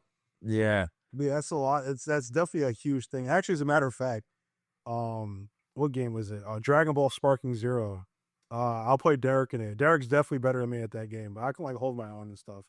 But I'll hit him with certain stuff. He always complains. He's like, why are you doing this? In this, he's like, why? He's like, I just want to know the thought process about it. So, because I'm like, I know you're not expecting it, son. Yes, I'm just going to throw it out. I'll just throw it out. Not to cut you off, but it's literally sometimes my game plan with Pac-Man, because the beauty of Pac-Man is the fact that he has different icons. And right, like, and they're all part of the same move. So like you have to press the same button to access, you know, the different items. I call them icons, different items, I mean. No, that's good. And so like the upbringing of the animation is basically the same. The only difference being that like you'll see the later items coming because I have to load them up. Like in order to get to the key, I have to load the key. So like you'll see you'll see the key bright as day when I have it. So like there's that. But the point is I like so many items because sometimes the thought process when I throw an item has it the point of the logic behind it is that there's no logic. Yes. You know what I'm saying? Because if you don't know, if I don't know, then you definitely don't know. Yes. You know what I'm saying? Absolutely. If like I pull up an icon and you're like, oh, he's gonna bring up the key, and I'm like, I think he's gonna bring up. I think I'm not even gonna like. I'm just gonna bring him, and just choose at random which one I throw because there's no logic. So I like Pac-Man for that fact. So sometimes I can just use the wild card on myself. Like I know he won't know because I won't even know. How can you predict me if I can't even predict me? I'll just as I'm loading an icon, just fucking throw it. You know, sometimes it's and I like that. Like it's bad because there's no aim. I'm not aiming, I'm not doing nothing, but like there's that sort of thought process where it's like I'm just gonna do it for the sake of doing it. And maybe, I'm not saying it works, but maybe it'll work. Maybe it'll work. Yeah, something like that. I definitely get it because obviously I do the same thing, especially in Dragon Ball Sparking Zero. But like it's such a good having like the wild card surprise factor on it. Like it can help so much in so many games. Like even myself, I get called on it. Like I said, we were both expanding our signs of experience when it comes to stuff like that.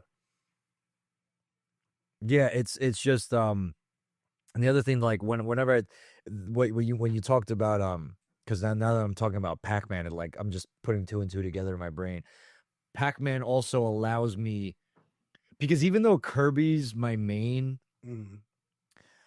what I can do with Pac-Man that I can't do as well, nowhere near as well with Kirby, is that vertical gameplay. Yeah. I'm not good at it in general, but I can do it better with Pac-Man because of the items. Yes. Like Kirby, kind of hard to do it with Kirby because like unless I'm able to attain whatever special move from like sucking them in, pause.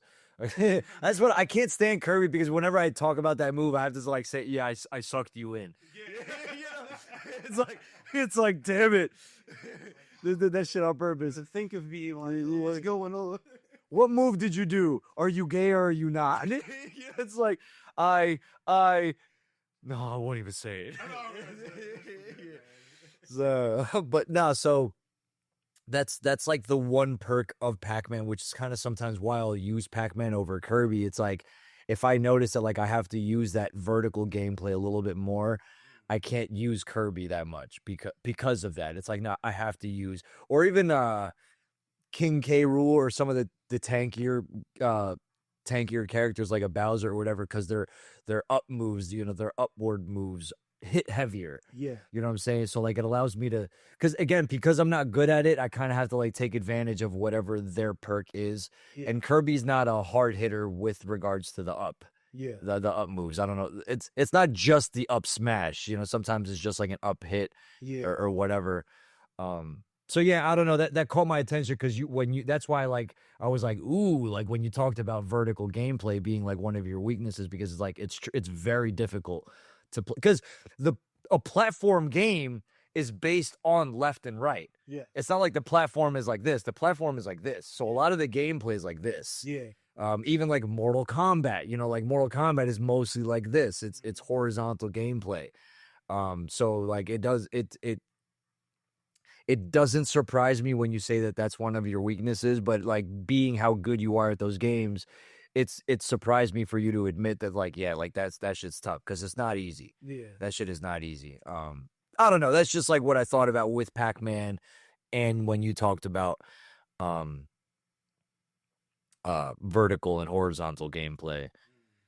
I did want to ask kind of like a little bit off topic here. Yeah.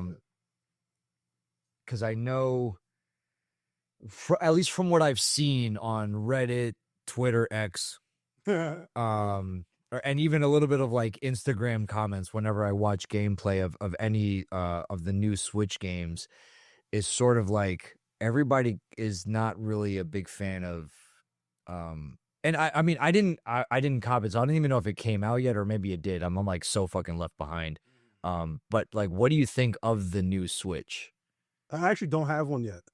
But from what I've seen of it, and from what I held the Switch 2 Pro controller. That controller feels freaking amazing. Does it? Yeah, I've never ever used it, but like just pressing the buttons, moving the sticks, I'm like, yo, this it's such an upgrade from the Switch 1 Pro controller Interesting. going to the Switch 2. It feels really good. Because not to cut you off, but the whole reason why I was asking that question is because from what I've seen, because I didn't finish my thought process, from what I've seen is everybody, most of the people are like universally like, they're like, fuck this console. From what I've seen, I'm not in the community that all that much and not talking to too many folks, but that's why I'm asking for your opinion on Yeah. the new Switch. That's fair. To be honest, that's kind of one of the first times I've heard it, but I understand why people can say, because realistically, the Switch 2, like I look at the Switch 2, like it is a new system, and yeah, there's new games that come with it and stuff, but like it doesn't really feel like a new system. Like the way I look at the Switch 2 is really like, what's an example? Just updated. Pretty much, yeah. It's like the regular Xbox 360, and now you got the Xbox 360 Elite, the black. No one with the touch screen, power button, whatever. It just seems just like just a souped up Switch version of the one before. Yeah. So it doesn't really like I can't say it doesn't do much because like the games do look better. From what I heard, the games control better. Unfortunately, Smash Ultimate doesn't play better on. He's like everybody but Smash. Yo, like the main thing that I was really hoping for the Switch 2, because people were saying how the performance of this stuff was better, was that I was hoping, I'm like, oh my gosh, I'm like, this might mean that Smash might control better. I was really hoping for that, but it plays the damn same. At least the load times are better, but like that's not my main concern. Yeah, it's because the other reason why I ask is it's not. I should also add in that I've seen some negative reviews of the console itself, but a lot of it I think is also coming from, because what I've seen also is a lot of negative feedback on Nintendo as a company, as a whole. Like I've seen that people are like, yo, these guys are getting really greedy and they've kind of lost touch with what makes Nintendo great. And I was like really curious to see what your input was on that. That was actually one of the first things that I've thought about for a while. Yes, I most definitely agree with that. And I can't, how can I say, I can't explain the specifics greatly, but pretty much now what like Nintendo's kind of doing, it's like kind of just overpricing stuff. Now they have this new thing where it's like, I can't confirm this, but I think this is true. But like, if you try to mod your Switch 2, and they find out, they will break your console, and you have to get a. I've heard something about that, and I thought that was utter bullshit. Yeah, you literally have to go buy a whole new thing, and I got to get a whole new account and stuff too. Oh Jesus! And then they have this thing. It's something with the games. I forgot. It's like you don't necessarily like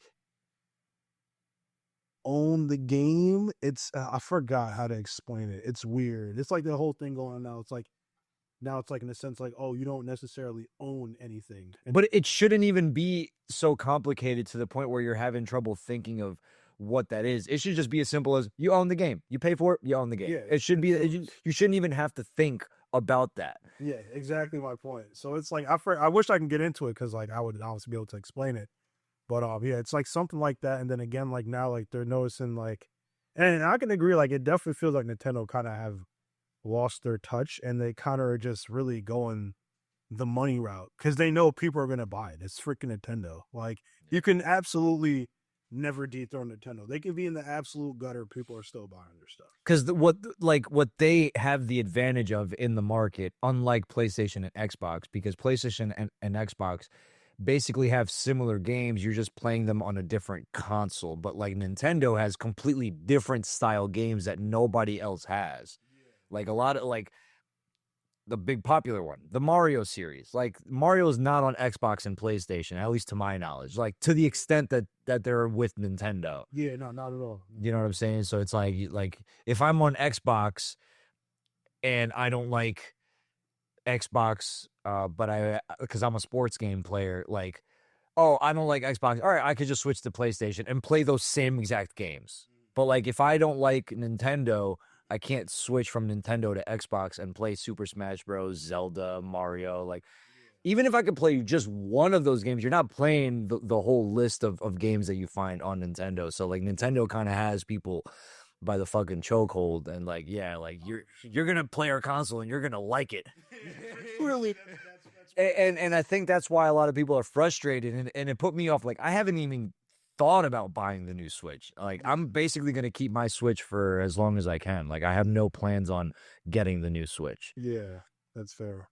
Yeah, that's the problem. It's like, yeah, and like again, you could just even tell from like their prices of things. Like, example, they just I don't remember if they remade or if it's a re-release, but they just released Mario Galaxy 1 and 2. Mm-hmm. Those games came out on the Wii, which is what, about now probably 13, 12 years ago, maybe more.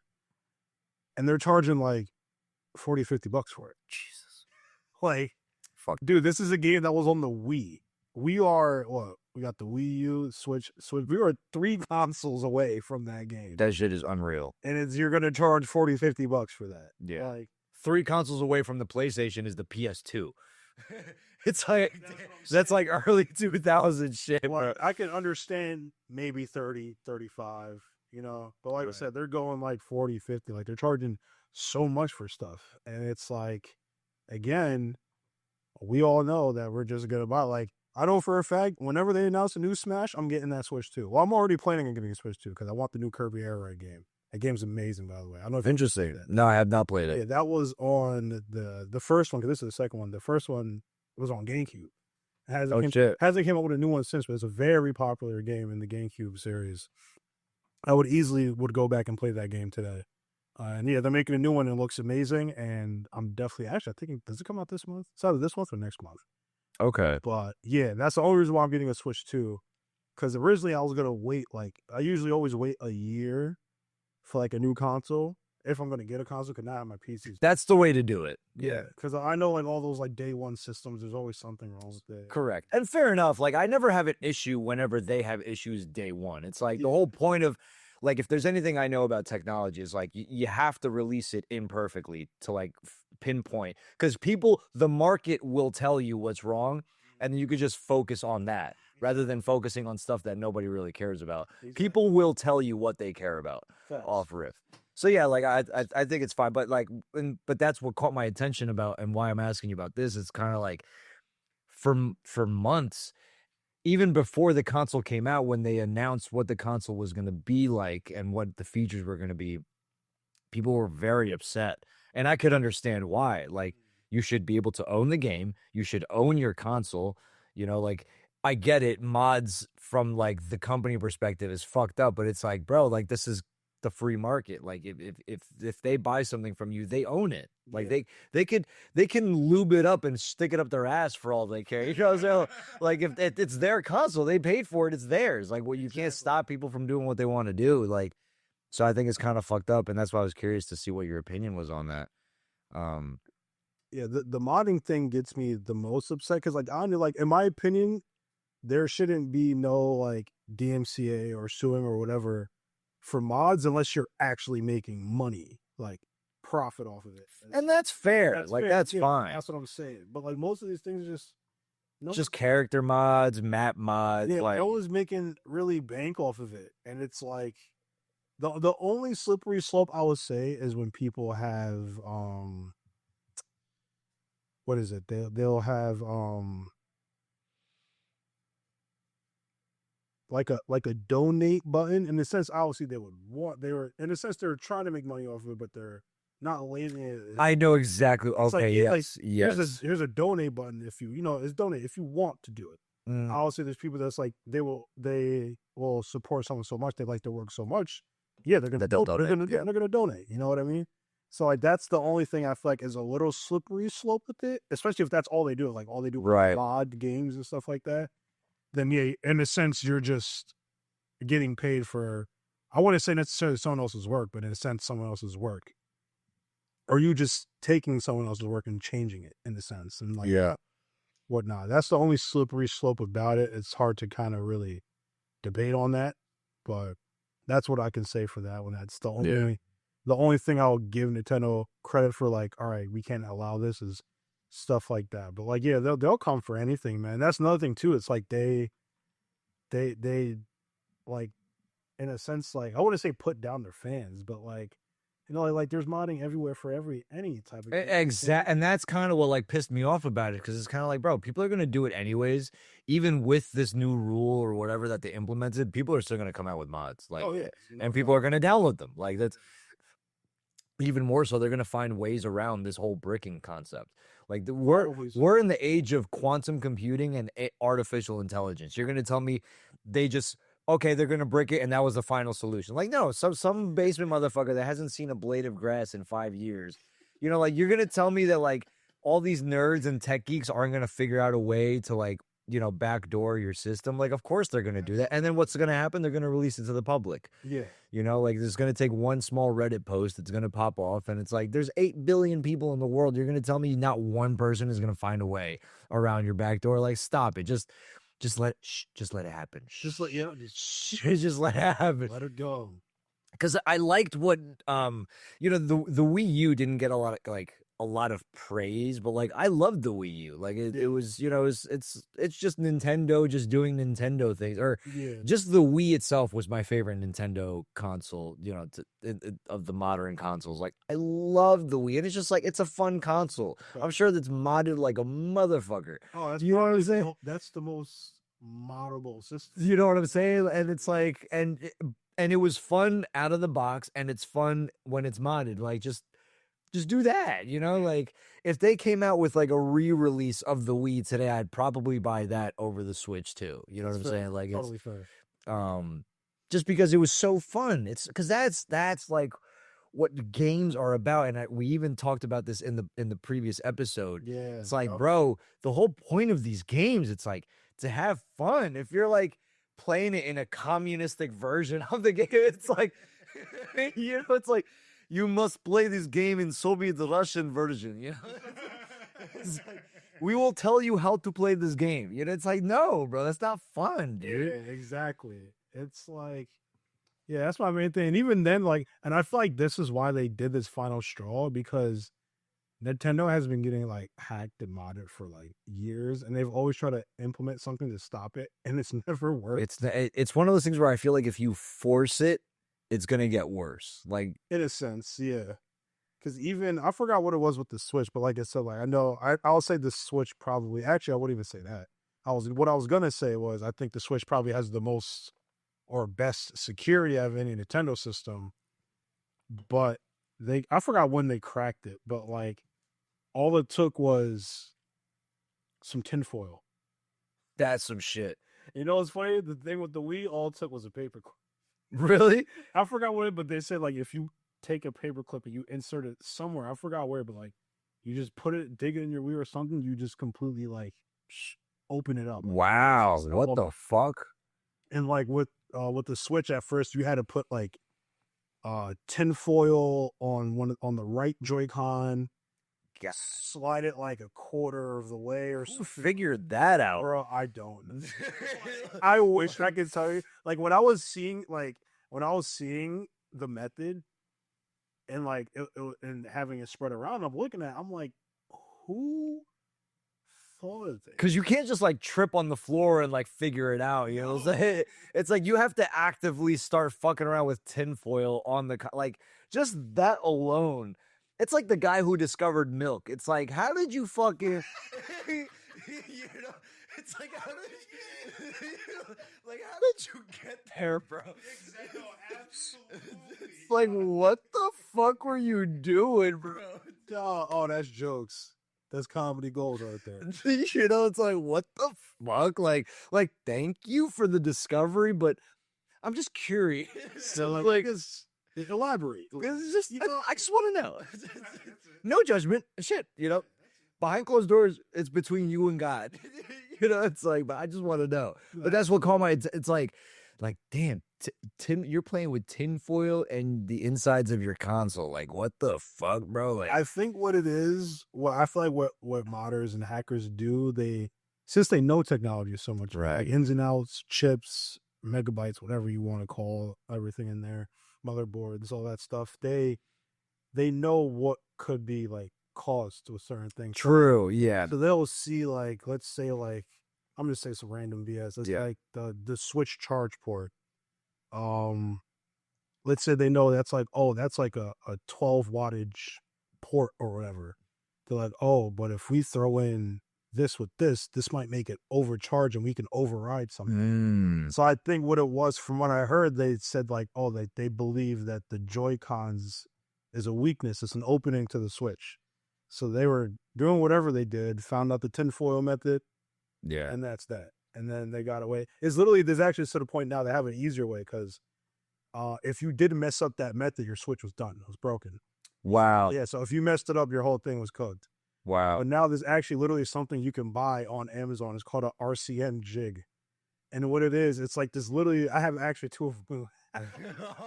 It's literally just this little like red thing. And you just take it and you slide it all the way down. Get the fuck out, like a fucking credit card. If I had it here with you, I would show you. You could probably just Google it right now. But like, yeah, just literally just this little red chip. And it goes on the right side of the Joy-Con. And you just slide it all the way down, lock it in, plug it into your computer. There's like a program to like boot it up in mod mode or whatever. Right. And you do that and you're good. Like, I want to see if I could like open up Safari here. yeah, I'm so serious. It's a whole thing. It is a real thing. This is the downside to this computer. It is a little bit slower. RCM jig. Yeah. Jig. Nintendo. Yeah, see, look, the first thing that came up, Nintendo Switch. It's the first thing that came up.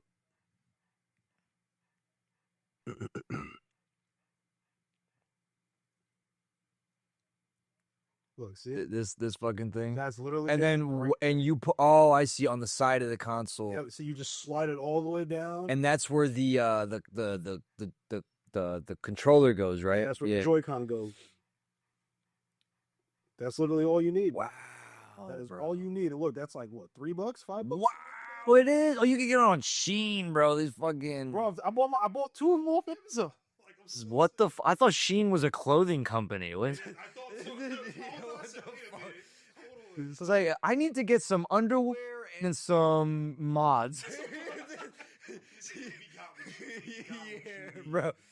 It's like, as long as you're not modding your ass crack, you're fine.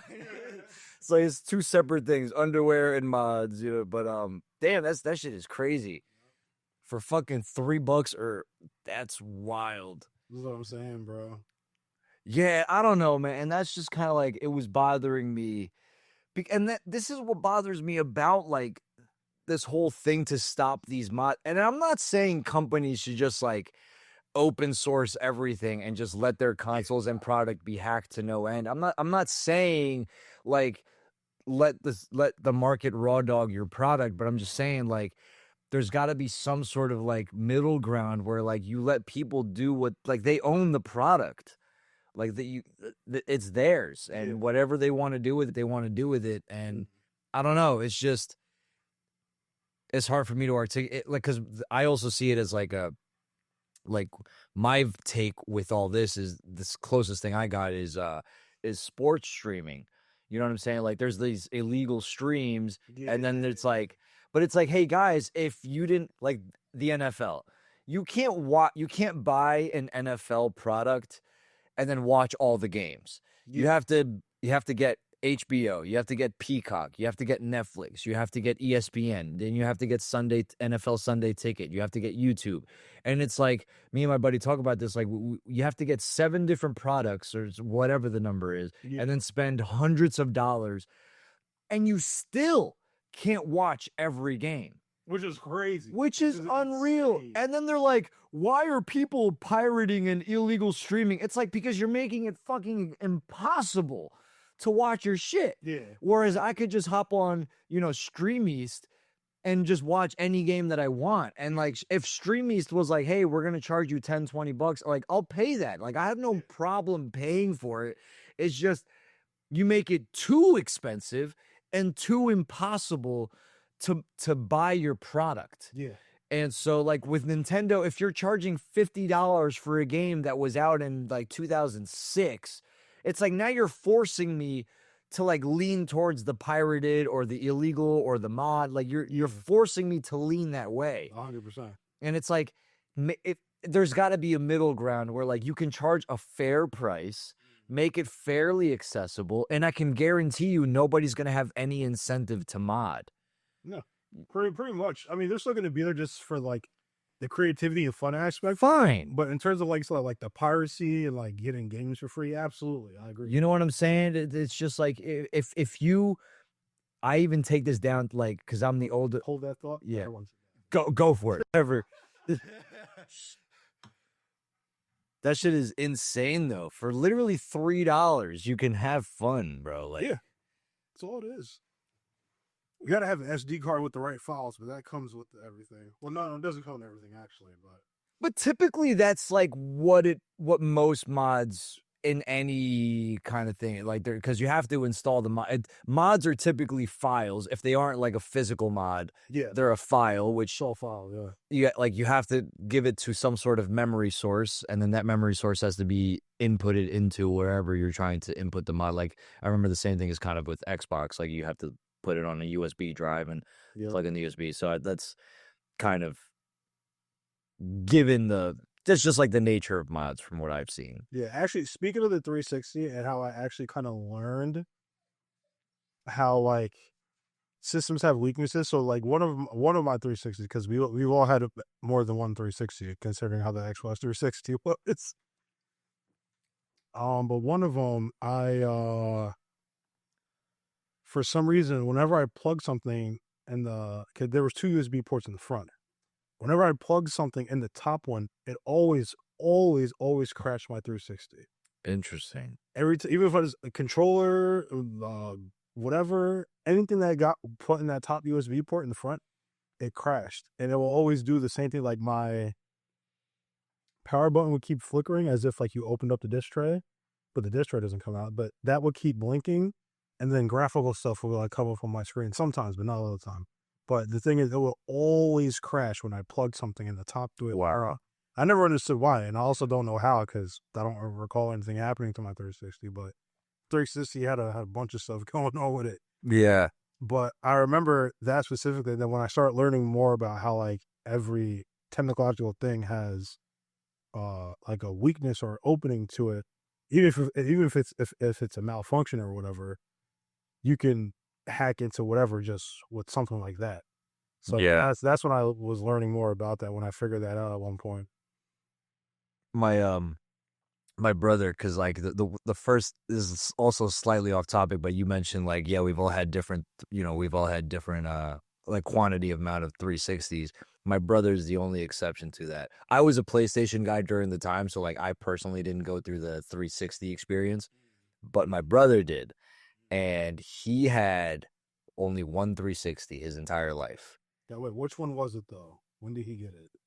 Oh, that I can't remember, but I promise you, it's still a miracle that he still had that 360 because my mom would, I swear to God, she would literally throw that console at walls. I'm not exaggerating.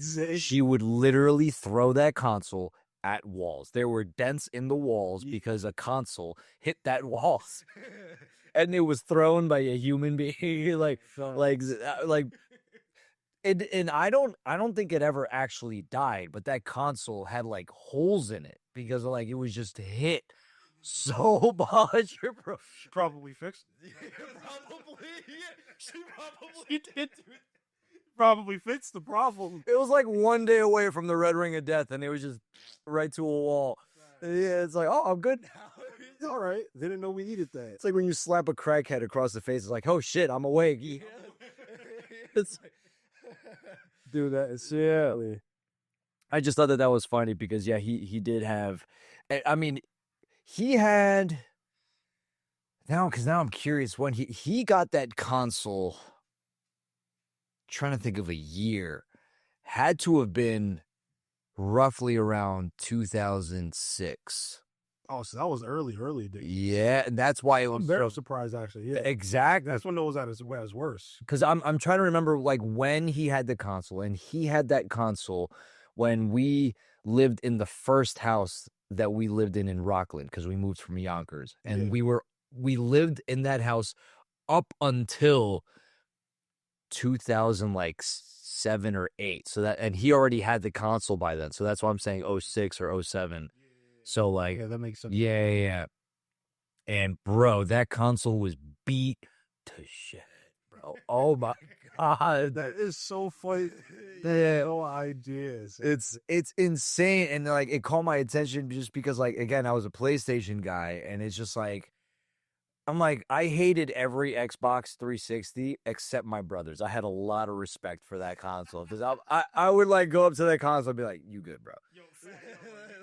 But you get the pass, bro. Like, you chilling.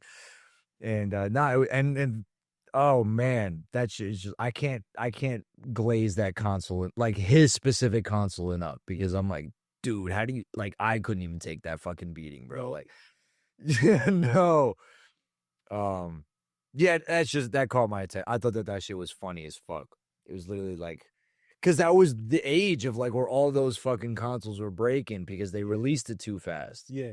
And yeah, and I know you know the story, but it's like, for people that don't know, like, Xbox 360 went through this like phase where they were trying to compete with Sony, and they released the console too soon, and it had too many bugs, and then they had to like recall the console, and they released a second version of the 360. Right? That's the story basically, yeah, and that console was fine apparently. There was still so much because they eventually came out with the Elite. I said earlier, the 360 Elite, and that was like the best Xbox 360. That thing was like the perfect, pretty much. It was also very well designed too, like the look of it. Like, that's what a console should look Very like. smooth. Yeah, it looked good. I definitely give you that. I always, I'm a square guy, so like, I love squares. Like, I'm kind of like a basic human being, because human beings like the square shape. And even though I love PlayStation and I'm a PlayStation guy at heart, I cannot stand these console designs that PlayStation is coming with. Like, even the PS5 looks so ugly, bro. Like, stop it. I mean, like, it looks nice, but like, it's just not. Yeah, I was gonna say, you know, it looks nice, but there's just like, you could have did a little better. You know what I'm saying? Like, you guys are a multi-billion-dollar company. You tell me you can't design something a little bit better. Yeah. And that Xbox console that you're talking about right after the 360, I think it just looks like a gaming console. It does 100%. You look at it, it's like, yo, like, you all make looks like it's some type of computer technological For games. Yeah. It's just like, because they're like, the word console can also be used for like Cablevision. You know what I'm saying? Like, Yeah. there's the Cablevision console, and it's just like this for TV or whatever. But I don't know, that Xbox console after the 360 looks like a gaming console. Absolutely. You know what I'm saying? And so, if you want to, it does have a little bit of give. So if you want to, No, I visually, all right. I just need it slightly up. But yeah, no. So that I know what you mean. Like, I was impressed by it too. I do, like, I miss that era of gaming so much. Oh yeah. I even downloaded within the past like year, because it's already been probably like a year. I've downloaded a PlayStation 2 emulator on my Mac. I gotta get that actually in my PC. Dude, yeah, I'll even show you like after the stream real quick, like what I be playing and shit like that, and how it looks, because it's super fun. And it's just like, back in the day when I was a kid, I'd play these games, and I'm like, I wish, because even though the graphics were getting better and better, and some games did have like really good graphics for its time, you can, as a first world person, living in the United States, I'm like, I do know that these graphics can be better and whatnot. And I always felt like games were kind of expensive. And I always had this thought of like, damn, we're paying a lot of money for this shit. Like, I wish the game could be like, look a little bit better. You know what I'm saying? And so, but the point is now I'm like, I'm so sick of people prioritizing graphics. Like, why can't you just make a good game? I'd much rather take a decline in graphics for a better game at the core. And I've learned that because I'm like playing these PlayStation 2 games, and I'm like, some of these games were awesome, bro. Absolutely. And I'm like, I'll play those for hours, and I can't even play a game on my Xbox for like 30 minutes. And I'm just like, nah, you know what? I'd rather just play this PlayStation 2 shit. Yeah, And so, damn, I miss that era. bro. Trust me, I'm with you. I miss that So era. such a great era of gaming that it's like it's undefeated. Like people talk It's undefeated. It's undefeated. My go-to game now, at least with the emulator, is NFL 2K5. So not EA Sports Madden. Yeah. It was the ESPN version of 2K5, and that was when the market was open for sports for football games. Like EA didn't have the license for the NFL teams. It was an open market sort of thing. Yeah, I do remember that. And, Yeah, it was a bunch of random different sport games. Yeah. it's just like that, Attacking the Power of Juju. That's a classic. OD. Jack and Daxter. I don't think it's Dexter. I think it's Jack and It's Daxter. Dexter. Yes, that's also a timeless run. Hall of Famer. Love especially the second game. Oh my god! Everyone talks about the second game. I love the second game. Yep. I don't have it downloaded on the emulator, and now that I'm reminding myself, I got to do it. But Ratchet and Clank, that was also that was my Sly Cooper. Yo, that is my. I will literally buy a PlayStation simply for like literally. If there was a drop a new one, I'm getting a PS5 straight up. Pick a PS5, bro. Those games are so good, bro. And as we talked about in the first part of our show, was I'm a Crash Bandicoot guy. Yeah. Oh my god, I love those games, dude. Just there was this like pizzazz in the gaming market that was just like there were like in this like intersection of like new technology and then new style games that haven't existed yet. Because nowadays, both with games and movies, I feel like they're just remaking a lot of the shit. Absolutely. And some remakes, I'm with it, but some of them, it's like, all right, guys, like this is kind of like we want something new here. But yeah, man. Oh, like I play those PlayStation 2 games, like even Need for Speed Underground, like timeless. Come on, bro. Like they just don't make like I don't get the butterflies in my stomach like with new games, which kind of sounds like a silly thing to say, but it's just like no, it makes sense. Trust me, if anyone understands me, and that's why like I can't speak with that with anybody else like except you, because it's kind of like I miss that. I miss having those like butterflies in my stomach for video games, dude. I miss that. Like even now, like I'm thinking about NFL 2K5, and I'm like, I kind of want to just stop the show right now and just play that for just play that for a few hours. It's like, bro, just you got to go home now. You know, like time's up. No, I'm totally with you, bro. And it's like one thing I'll say with it. It's like I feel like I'm glad you brought up the whole thing of like the graphics and everything, because like I'm so with you on that. Like everyone is so obsessed with. Oh, this doesn't look. This isn't 4K, and why is this in 160 FPS instead of 120 FPS? Yeah, it's like, dude, come on. That's not what matters here. It does not. Like, there's so like we can all name so many games from back in the day that are way better than the games now. Yeah, so many of them, and I feel like the main thing that's kind of lost with like the gaming industry and creating games, it's like the passion. I feel like everything is so much more about money and what works. Thank you. Yes. Everything is so it's exactly that. Yes. Because with sports games, especially with EA, because they have a chokehold on all the licenses, what they did was they like stepped away from what made those like early Maddens great and early FIFAs great and early even like the hockey games are really fun. Like you don't have to be a fan of hockey. If you play some of those like older hockey games, like, you'd be like, damn, like this is actually like really fun. But what they did was nowadays they all focus on the Ultimate Team shit because you have to buy the packs. It's all like they make $1 billion just off of like Ultimate Team shit. Like it's just like. And so now, like I love sports games for the simulation and immersion aspect of it. Like, I want to feel like I own the team. Like, I want to like feel like when I'm rebuilding a team, like when I win the championship or when I make the playoffs, like I earn that shit. Like absolutely. it's the like I can't work for the NFL or FIFA in real life. So the closest thing I have to it is building a team within the comfort of my bedroom or my office. And they're like, nah, fuck that shit. You have to buy these packs and play online. It's like, I don't want to do that shit. I want to play the franchise mode. Like I want to build a team. I want to like pick certain players. I want to do a draft and all that. They're like, nah, fuck that shit. Like we'll add it to the game, but really we're going to put all of our focus. Even the mechanics of the game is centralized on Ultimate Team. Yes. And I just like why can't you make that its own game? I got nothing against Ultimate Team. Just like stop leaking your corruptness into what makes the simulation aspect so good. And that's my example of it, but I also see that shit, and it's kind of like why I even asked about the Nintendo shit with the greed. It's kind of like, yo, your greed is leaking into my fucking console. Yeah. Like stop. If you want to be greedy somewhere else. Like I'm sure you have stock options in something else, but it's just like, damn, like you're ruining the fun of it. Absolutely, bro.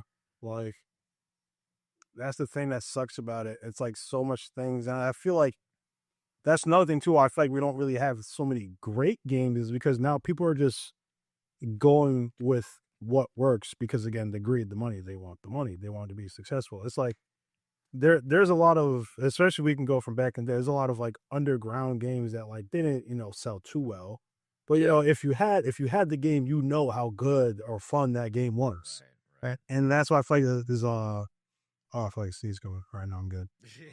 Wait, there it is. Bless you. Thank you. But I feel like that's for sure a big thing that's missing. Like no one's really either doing their own thing or experimenting. Mm-hmm. And that's where it's like, I also feel like too, like, I feel like I do feel like some of like the audience, like gamers, are to blame for it.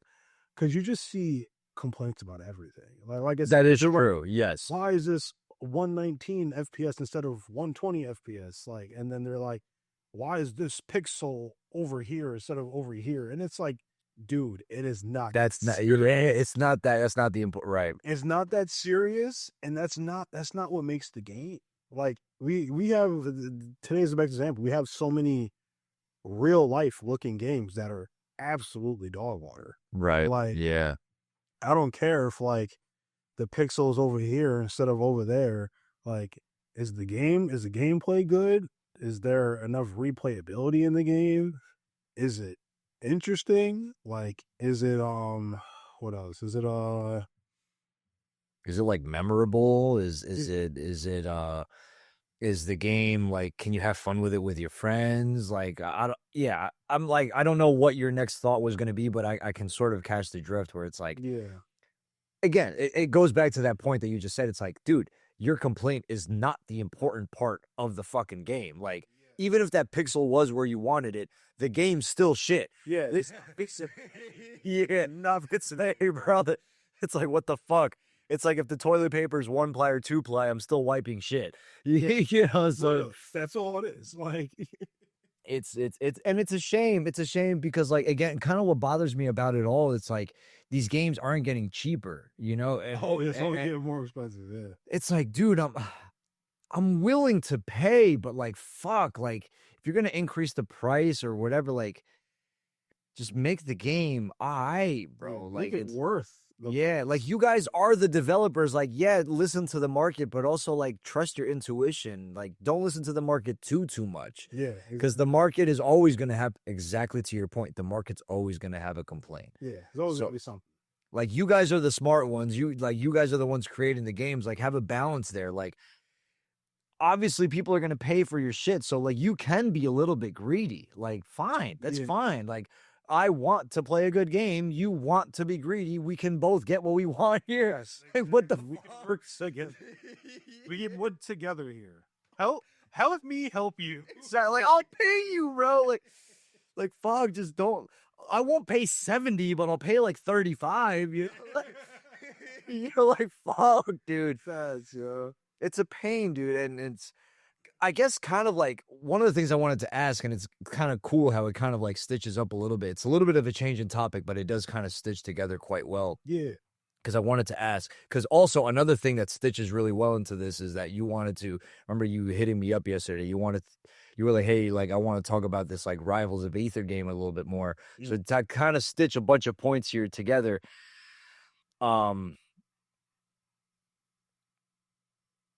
with when Fortnite came out, that theme of battle royale stuck. A lot of games like Call of Duty and other third-party games, they jumped on this battle royale train. And some games, not all of them, some games basically just tried to mimic Fortnite. And then other games they only took the battle royale theme and like they added their own spice to it. And so now like I thought about it, like when you were talking to me about Rivals, like you can tell that obviously they went on the platform's game style basis. Now, again, I haven't played the second game. Do you think, and I don't know, but do you think that they were trying to be too much like Smash, or do you think they're doing a good job with like creating their own game just out of a baseline platform game? No, I think they're honestly, even if they were trying to play Smash, because really any platform fighter, they're going off of Smash. Like Smash literally owns that genre. Okay. I mean? I didn't know that. I didn't know if like there was like other third-party games from wherever that were platform games back. Yeah, I'm not sure about back then, but like, well, Nintendo, Nintendo pretty much invented that platform fighter game. Like, Smash came out, there was no other game like Smash until like maybe 2000, like 2010, maybe. I can't really put a time on that, but now I think they do a good job because the main thing that everyone's gonna say when they play a platform fighter is it's just not Smash. Even myself, I'm just like, it's all right, but it's not Smash. It's not Smash enough for me. Yeah. And I feel like what Rivals of Aether does a very good job on is it feels like Smash while also being its own thing. Even with the characters, like the character that you saw, like the characters, like they're all like animals. And one of the what's the word? I guess bases or lore to the game is elementals. So elements, fire, water, grass, you name it, air. Each character has their own element. And even like just in like the world of Rivals of Aether, there's like pretty much like Avatar, there's like the Fire Nation, the Water Tribe, all that stuff. So it's cool because like they have their own thing, its own lore, own characters, but the gameplay is so good and satisfying to any Smash fan, whether you're a fan of Smash 64, Melee, Brawl, Smash 4, Ultimate, like I feel like everyone from any title of Smash that played it casually or competitively can find something they like about it. Right. Obviously, not everyone likes it because there's people that tell me that like they think the game is completely terrible. They don't like it at all, and like to each their own. Everyone has their opinion. Can't please everyone either. Of course. But like in my opinion, I think it does a very good job of being Smash while also being its own thing. And that's why I was asking, because like when you talked to me about the game and I was watching it, the first, like if you just look at it at face value, it's like, okay, they're trying to be Smash because like, but when you told me about that, me being me, I did try to do a little bit of research on the game, to prep for this show. And I did learn about exactly like what you're talking about, that there are, like it has its own storyline and it's based on the elements, and how I believe, correct me if I'm wrong, but I believe it's like the fire characters tried to take over, like this, I don't even know, I don't want to butcher it too much, but like basically like the other elements that are not fire were basically like we're trying to defend themselves, not just from fire, because I believe there's also like the underground realm that's also involved. There's some stuff that I don't even know, because there's also like what's the word I'm looking for, in a sense spin-off games, but they're still like, as I say, like canon or part of the storyline that I don't know about, I never played, but there is other stuff. Yeah, like the underground, I think they call it the Abyss or something like that. Okay. Yeah, there's like so much stuff with it, and what I could say, what I feel like is the greatest is like there's. Oh, I feel that's another thing I feel like what's missing from just games in general and stuff. Like there's personality and heart into it. Like that passion is there. Like you could see it. You can tell that the developers are like actually like into what they're doing. Yeah. And it's funny because like talking about even like bringing back Minecraft, it's what I think kind of took that like spice away from Minecraft when the guys sold it to Microsoft. It kind of like depersonalized the game. Like people forget that Minecraft was created mostly by one dude. You know what I'm saying? I did forget about that. And it like he made it and he loved the game. Like the passion was there. Yeah. And I could also be wrong. So anybody who's watching this, like, please don't take my word as gospel because again, I'm not like a gamer type guy. But to my knowledge, he basically sold it off because he just wasn't feeling it anymore as he was back in the day. And like I get it. I mean, he sold it after like years of fucking being the guy. So it's like I kind of get it, you know, like we're humans and things get old on us and you wanted to work on new projects. For sure. But the point is that you can immediately tell, even though I still love Minecraft, you can easily tell that the game is not what it was because of the developers that are working on it. Like these guys, they're just there for the paychecks. They're making hundreds of thousands of dollars a year. And then after Minecraft, after their lunch break, they're working on a different game, you know, or whatever. Like their heart and soul isn't in the game. Minecraft was already made for them. They're just adding shit. Yeah, exactly. And so like it just kind of sucks when you watch like these games being created by people that just don't have the passion for it. And that's why when you bring up like you could tell that Rivals is made by people that like actually enjoy making the game. Like I could see why that game has your attention because as a gamer, you look at like all the small details and you can read the room basically. You're like, I can tell they put their heart and soul into this game. Exactly. Yeah. That's one thing I love about it. Actually, another thing, because speaking of Fortnite, I know you said a lot of like when Fortnite came out, like, you know, everyone just was trying to copy Fortnite. Yes. Yeah. Yeah. Now, one thing, besides the battle royale, I feel like the second biggest thing is now all these games are trying to do battle passes now. Oh God, don't even get me fucking started. I just got triggered. Trust me, it's a sensitive. Triggered with a hard R. Fully get it. So it's like, but the thing is, when I say I think Rivals of Aether did it the best, actually. So they have a free battle pass actually. So there's seasons, whatever. You can play through it and get rewards and all that stuff. Yeah. It's like But what's great about it that Fortnite doesn't do is like once a battle pass or a season is over, you're not getting that back. Or maybe they'll bring a few things back. But with Rivals of Aether, you can go back to any season and play. Oh shit! Pay for the rewards. Oh, that's sick. So like the game Rivals 2, I think it's like a year and a half or 2 years old now. It came out in 2024. I forgot exactly when.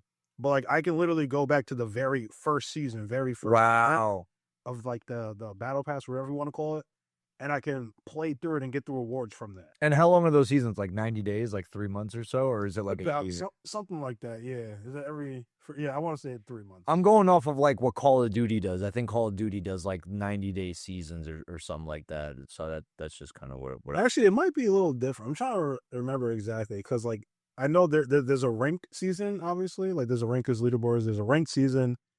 And then there's like seasons and themes like within the shop of the game. They'll just release stuff, DLC, extra skins and stuff. Gears does seasons as well, right?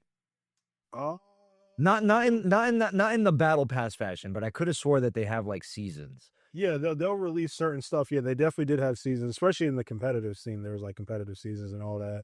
They'll drop like, you know, like some games they have like esports bundles, the sort of stuff. Like Gears was definitely doing that. Yeah, but. Yeah, back to with Rivals 2, it's like you can tell it's like they care about like the experience, their audience, and like obviously like you said, like they'll and they listen to the community too. Like obviously you can only listen to so much things because some things are just like, all right, we're not that's nothing. Yeah, whatever.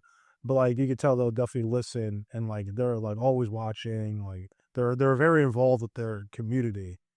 And that's another great thing about it too. Like literally, like I kid you not, let's say like you wanted to host like a huge Rivals of Aether 2 tournament, you can literally get I'm not sure how to go about it or how it goes, but you can literally get um custom skins for your event that people can No buy. kidding. Yeah, that people can buy. No They work kidding. with like, you know, again the That's communities, so sick. it's like example, let's say you called yourself your tournament Power of Drigo, you know, something like that. Yeah. So like you can literally like you can swing with design like, yo, I want this skin on this character, this color, whatever, and you will have it. That's so cool that like they interact with the community like that. That's really good. I mean, because it tells the audience and it tells the community like, yo, like, yeah, these guys are with you. Like Yeah.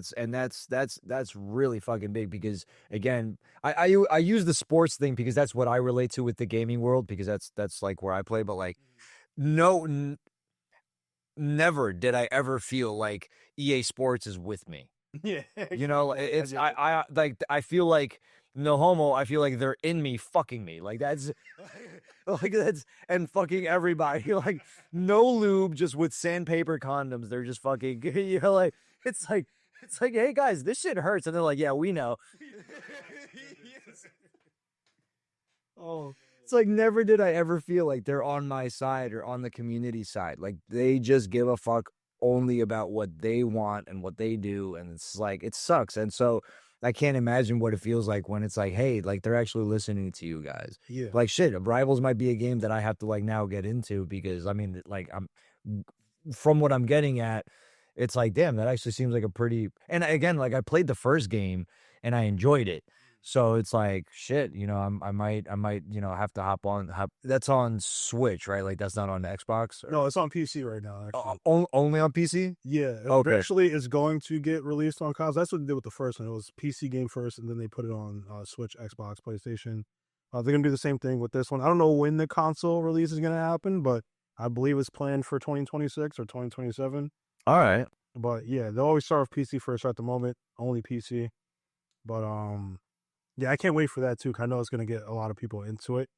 And like, yeah, everyone that I've told about it and showed them, they're all like, "Oh, I will get into this game. Like, this game looks so." Like, even though Damone watches me play, he's a pretty big fan of it actually. Like, he sees me play it, he's like, and all the problems that I complain about Ultimate and stuff with Smash Ultimate and going to Rivals, he's like, oh, like he sees the difference and also why I enjoy it. He also thinks uh the game goes deeper, which I agree. I think that game is a deeper game than Smash to an extent. Not like Melee. I think Melee is probably the deepest you're ever gonna get for a platform. But like I said, it's similar to Melee, but like there's so much creativity, and also what's a great thing about it too. What I love is if you're knowledgeable enough and have enough experience and seen enough as well, you can see like when someone's playing, you can see what game they came from. Like this guy has to be a Melee player. Oh, this guy definitely he played Ultimate. Or oh, this guy I think he was playing the first Rivals of Aether, Project M, that mod for Brawl. Like, oh, okay, I could tell he's like kind of like a Project M player or something. You can tell watching people if you're knowledgeable enough and seen enough that like where they came from. I feel like that's another beauty of the game, and a part of also again just bringing the platform fighter genre together. Like, I always feel like Smash was always, well, not feel like it is true. There's always been separated between games. People play 64, people play Melee, people play Brawl, people play Smash 4, people play Ultimate. But I mean, that's gonna happen because there's still people that play the first one, like I brought up earlier. They don't like the second one. Right. They prefer the first one, which is it's fair. But it's like I feel like it was always hard to kind of get a majority of people on board with one game from the separate community. Right. Even like from Brawlhalla or like Nick All-Star Brawl. I've played Brawlhalla as well too. That was actually a pretty fun game too. Yeah, I heard it was good. I played it like a little bit. It wasn't really for me. I feel like it was like I won't call the game bad, but just not for me type of thing. Like I could see how it was good. I could see why people like it, but Yeah. it didn't really fit me, so I didn't really stick with it too long. But yeah, like I feel like it's definitely a game that can bring the platform fighter players together in a good spot. Yeah. Because like really, like a lot of people playing. Like I see melee players are playing it. Like I said, everyone is playing it to some extent. Like Yeah. it's taken people from other communities and brought that into that, and it's just so good. Like one thing was I was playing with Joel like a while ago, but like he was saying it's like whatever you want to do in this game, you can do it if you know how to do it. That's It's sick. that like it's that free flowing, that expressive, that what's the other word? That I said expressive, right? Yes, I did. Maybe intuitive, like you Yes. could really interact with the game more naturally.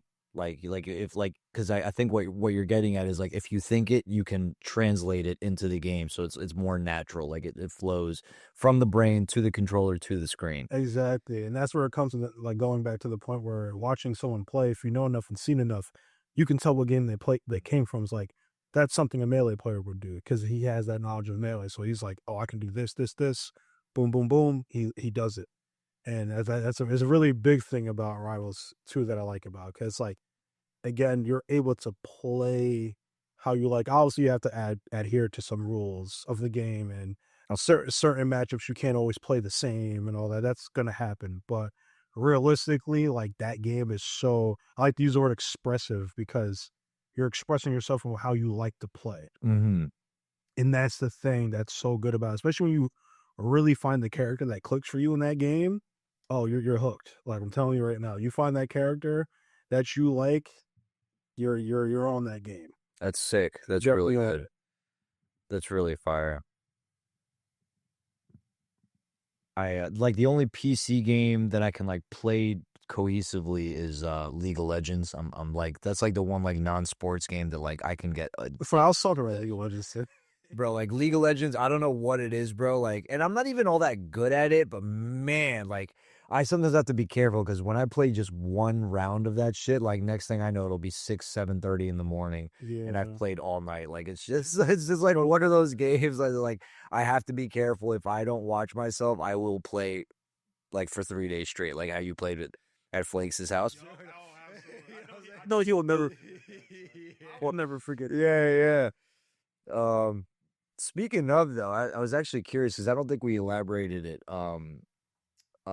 in the previous episode, and it's kind of taking not like it's changing the topic, but I guess it's kind of like what comes before the main topic of gaming, which I don't think like we talked enough about like your story, your story and your story along with like the fellas and shit like that, because I joined y'all's clique basically later on because I didn't move to Rockland, until later on in my life. Like a lot of friendships and shit like that were already established by the time I moved to Rockland. Yeah. And so I was just kind of curious as to like what you and your guys' story was with like playing all these games, all of like the memories that you guys had, and like seeing like what sticks, because I was watching like you put me onto Flakes' stream Yeah. last night. Like you guys have all played Gears, have all played Smash, like I don't know, there's no like specific question here, but I'm just curious as to like what y'all's story was, like what some of y'all's like earliest memories was, and like why, and even more so like why did your guys' friendship last for so long,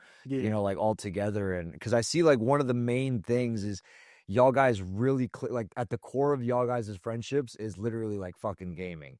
Yeah. It's like it's kind of like the glue that's. I'm not saying it's the only thing that's holding you guys together. Like obviously, there's a bunch of other stuff like memories and family, but like I don't know, just from my perspective, because I'm looking at y'all's friendship from the outside. It's like these guys are being held together by like some gaming and memories and all that shit from that. Absolutely. Oh shoot, where can I even start? It's really just like we've all been gaming. So like I'll say for everyone in the group, obviously Derek was just like my earliest friend. Knew him literally like out the womb. But like everyone, I can't say everyone, but like majority of us, we all play games. You go to school the next day. Yo, you got this game? Yo, yeah, I'm playing this game. And like it's kind of how it was, especially with once they got to the online era, now you can play everyone in the school. You can Yeah, link up with whoever and everything. But like, yeah, back then it was like everyone everyone was kind of gaming. I'm trying to think how I can even put it. It's like, yeah, everyone was just gaming. No, back then you go to each other's houses, you bring your games, you bring your controllers. yeah, I mean, it still happens to this day. People come over with, yeah. I got my Switch in the bag right now. Say less, or I'm about to cut this short just so we can play. That's what I'm saying. So it's like there was always like a lot of that, and obviously just like talked in school and stuff. But I'll say like what really took off was all of us like we're a very like competitive group of people. I would say Mm-hmm. like we were always trying to like be the best or something, or at the very least be very good at it. Yeah, yeah. Notable like people. I might not be the best, but you're gonna include me in the conversation of good people at something. You know what I'm saying? Yeah, yeah. So it's like so once like especially like the online era hit, and like even like us getting like we would like put each other on like because Flakes didn't always play Gears. A lot of people actually didn't always play Gears. It started off with really me and Derek actually, especially like when it came to the gear side. But yeah, we'd like put people on like yo hop on Gears like just like we said with Smash like yo start playing Smash, yo don't worry I'm gonna get you good at this game. And then you know there we are now with a bunch of us. But yeah, that's what it was. And then it's like just besides like us being so close like coming together with gaming and the amount of fun we had and the memories and like the process of it getting better Yeah. going. And then even then like when it came to like other people in school like oh yeah no we're definitely better than y'all like oh yeah we're better than this guy like all right we're gonna hop on this day this time Yeah. we go and play. And literally like every single person from like middle school and then into high school nobody beat us in Gears. No, yes, Besides, you motherfuckers are nasty. besides like the older kids, not even the really older kids, because me and Derek learned from the OGs, like people like my brother's age. My brother is 5 years older than me, Okay. so his generation and older, they're all gaming and stuff too. So like we learned from them that actually played Gears, but like a lot of the older, like the not the older kids, no, sorry, like a year or two older, so like still within our generation, but not like a separate thing. But like no one would touch us in Gears. And to the point we got so good in Gears to the point other people was like, yo, like I'm trying to play Gears. Like I know you guys are good. Whatever. We'd be like, oh yeah, no. It's kind of my attitude with you guys. Like I know that I'm gonna get my ass fucking whooped when I play y'all, but it's like it's really the only way I'm gonna fucking learn that game. It was mostly with Smash. Like I was always kind of hoping like I could learn a little bit more with Gears because like I really do like Gears and I'm fucking trash at it. But step by step, one game at a time. And the first game was Smash. I'm like, and that's kind of what caught my attention about y'all's like friendship. It's like because you guys, I can tell like at least from when I've played, like I could tell like there are differences between like skill levels among you guys, but like if it was like the first day that I'm playing with you guys or whatever, like from my perspective, like you guys are just mad good, like all equally on the same level because of the fact that you guys have been playing with each other. And like kind of like if Derek one-ups you, you're able to one-up him, and then he one-ups you, and then you're one-up, and then it's like no fucking wonder you guys are good because you guys are all the way like up here. You just keep climbing the yeah. So it's like I'm like damn, like what the fuck, and that's why it caught my attention because the other thing is I look at also, again, since I'm not intuitively a gamer, I kind of look at things a little bit different. And I just, the first thing that catches my attention is out of all the friend groups that I've seen from middle school, secondary school, and high school, and even like in my college days, like I would see friendships over there. There were friendships that you could just tell it's like you guys have been friends for a really long time, and there's always like a few select things that like hold these motherfuckers together. Am I saying that like if you remove that thing they wouldn't be friends anymore? Like no, but it's kind of like everybody has that thing at the core. Yeah. And I was just always like I'm always curious as to like what holds certain groups and cliques together. And that's kind of why I was like, and it's clear that like video games are, if it's not the core, it's pretty damn close to the core of what y'all's like friendship is. Absolutely. So I'll say with that too, like to add on to that, it's also like the fact it's like, it's a way how we also kind of keep in touch. You like got like the huge Xbox parties, all that. Yeah. So it's like, all we got to do is like hit the group chat, like, yo, so I'll hop on Xbox real quick or whatever, play some Gears, play some Fortnite, whatever it may be. Even if we're not all playing the same game, we will all hop in the party. Yep. And we're all chatting. Someone's playing, for example, like Nate will be playing Forza. I'm playing Smash. Devon's playing Fortnite. Derek's playing Gears. Like, but we're all still in a party, gaming, chilling, catching up, Mm. sharing experiences. We're getting pissed off at our game right in front. Yeah, It's all like it all comes together. Like even then with like other people too. It's like people I haven't seen in a hot minute. Like who is it? Like my homie. I'm not sure if you remember the Call France, Maximilian. I remember Max. Yeah, I remember Max. Call France. we used to call him Carl for sure, but his full first name is Carl France. That sounds so fucking familiar. I don't want to take away. Continue. Sorry, you're but that name just is real. It does ring a bell. I can't put a face to it though. No, you're good. You're good. But yeah, him and this dude Brian. I forgot his last name, but I haven't seen them since like my like first second year of college. And like just randomly, like I saw there was in like a Discord call or whatever because I'm in their Discord. I'm just like, let me just join. Like, Fuck what's it. up? Yeah, yeah. And I joined, and like Carl was like, yo, hold on, Ster? So, yeah, yeah, I was like, yeah, man. He's like, yo, what the heck? He's like, yo, bro, it's been too long. And then like, yeah, we just all started talking. Like we weren't even gaming, but like Yeah, a little bit like through that. But yeah, that's this. Like it's always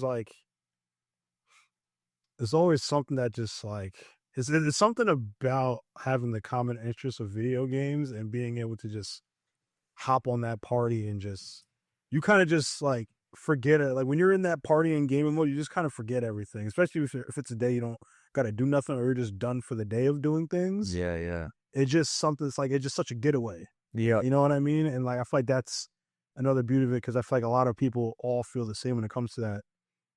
It's like it's just that nice getaway.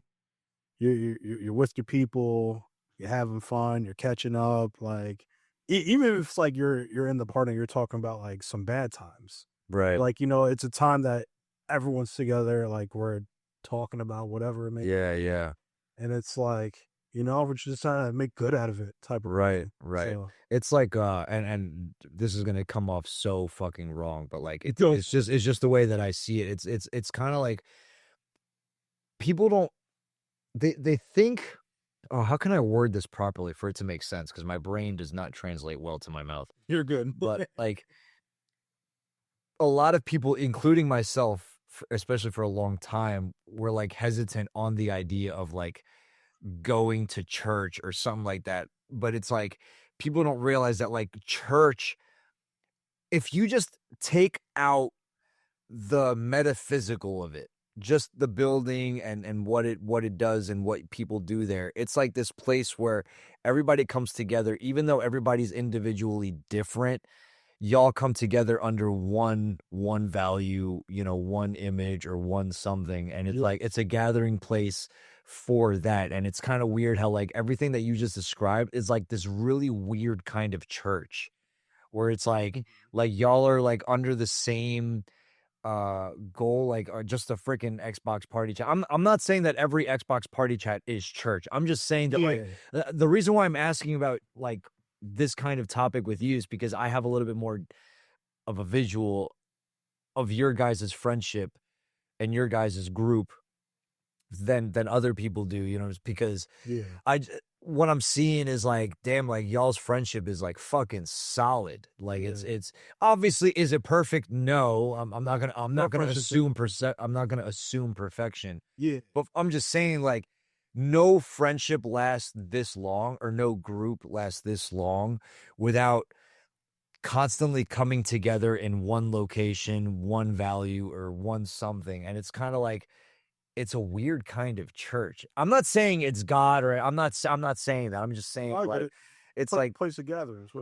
There you go. That's a nice, and it's just kind of like, of all the places y'all can gather, why there? Why an Xbox party chat or whatever, and it's like because I think you already answered it. It's like gaming isn't just for entertainment. It's something more than that. It's the escape. It's the ability to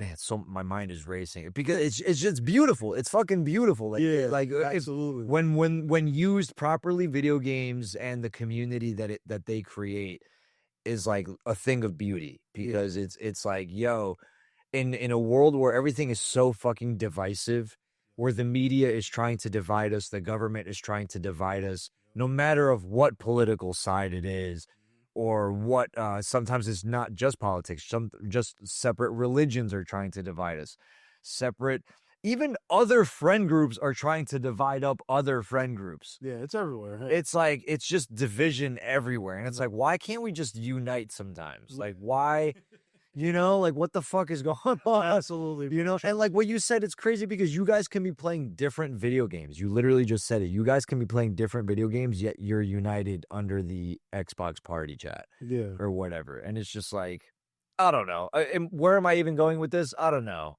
I don't fucking know.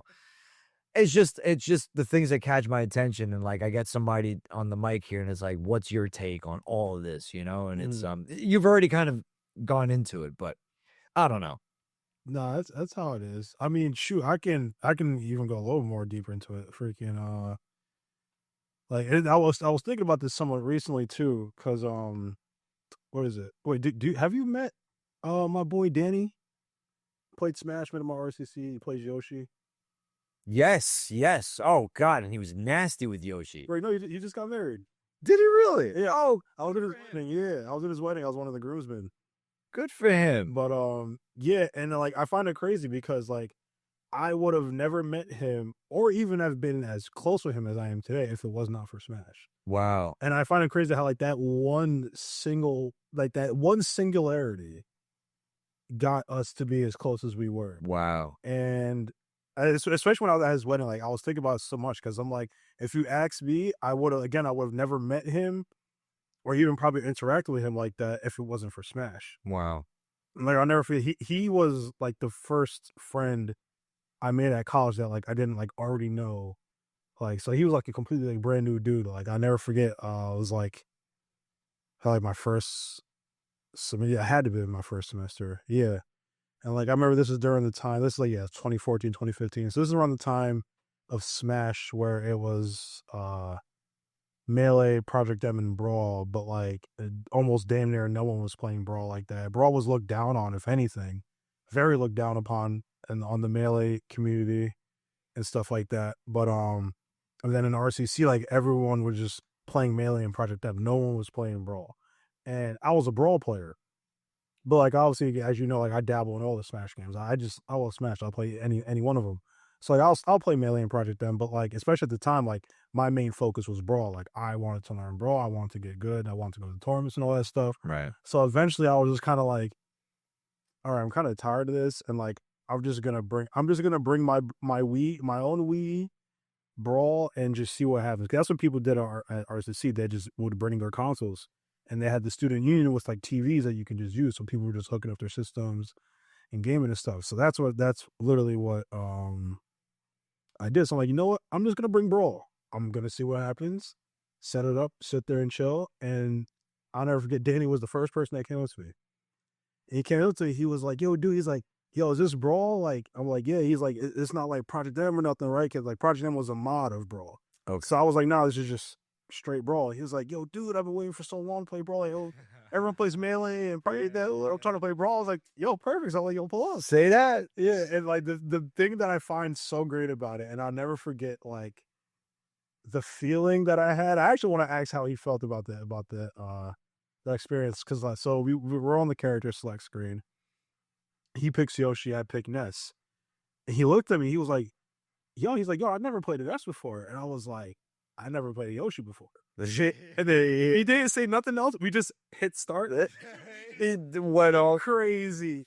And I'll never forget, because like I'm playing him, especially like, because obviously like I've played against Yoshis on the casual level, but on a competitive level, absolutely not. So like we played and stuff, and we're playing. I'm like, we're really going back and forth. I'm talking about like Goku, Vegeta going back and forth. Damn, yeah. Type of thing. And I'll never forget. And I was like the first thing I said, I'm like, I gotta tell Derek about this.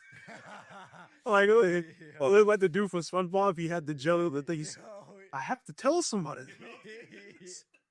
So like I played him and we had a blast. It was just one of the most fun times I've ever had playing Smash. Cause like, again, he didn't know me. I didn't know him. He never played a Ness. I never played a Yoshi. And we were neck and neck. Like, wow.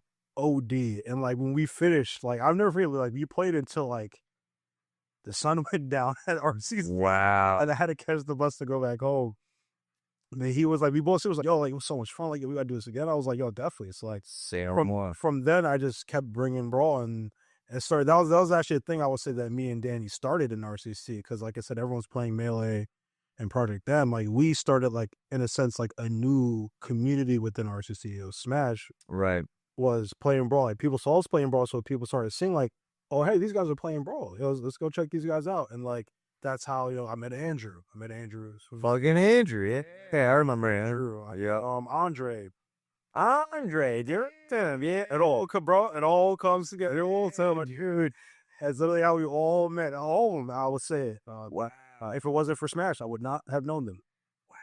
And we've all connected from just Smash, and we learned more about each other, and then here we are. Yeah, because even I'd argue, like, now I've had the, God bless, I've had the opportunity like to get close to you guys, in various different ways. There wasn't always through video games. It was usually through like garage parties or whatever. But video games is one of those things where like I saw you guys like would all gather around the console, and then I'm sitting there like, bro, give me the fucking sticks. Hey, give me the fucking sticks. And then like you guys just were so accepting. You're like, yeah, here it's your sticks now. Like, and it's like you're like, bro, we're gonna kick your ass, but we're also gonna teach you how to like not get. And it's just like it felt really cool, like because you guys, because my thing was, and this is why I kind of wanted to ask about all this stuff was. When I moved to Rockland, like I said, I got to Rockland in a time where all the childhood friendships were already established. So like I was. You came in Fieldstone, correct? Willard, I'm middle school. No. Sorry, I came in elementary school. I went to Stony Point Elementary in 4th grade, so it was the last year of elementary school. Okay, yeah, that's how I would say when the friend groups were beginning to get solidified. I would say, yeah, but like from my perspective, like a lot of the people in Rockland all live near each other. Like I'm coming from Yonkers, like I'm coming from across the river, so like I wasn't even close. Like I didn't have like neighbors or none of that shit. So that's kind of what I mean. I'm not saying like everybody was homies or whatever. No, that's fair. But it was kind of like you guys were already on the same buses and same classrooms, and I'm like, yo, what's up? And everybody's like, go fuck yourself. That's it. No, it wasn't. I gotta give credit. There were some people that were pretty cool. But anyways, a lot of the real like cool, like the real cool friendships, I didn't really find out until basically like high school, and because in high school there's a sense of autonomy. You know what I'm saying? Like when we're in elementary and middle school, like we're all owned by our parents. You know what I'm saying? Like our parents, our parents dictate like when we can't go out and blah blah blah. But in high school, we kind of have a little bit more autonomy, and that's when things were a little bit more natural. And that's when like started to become friends with, like some of the guys that you're friends with and whatnot, and And so yeah, like even with DJ, that was a pretty funny story. Like, how did it go? I met DJ.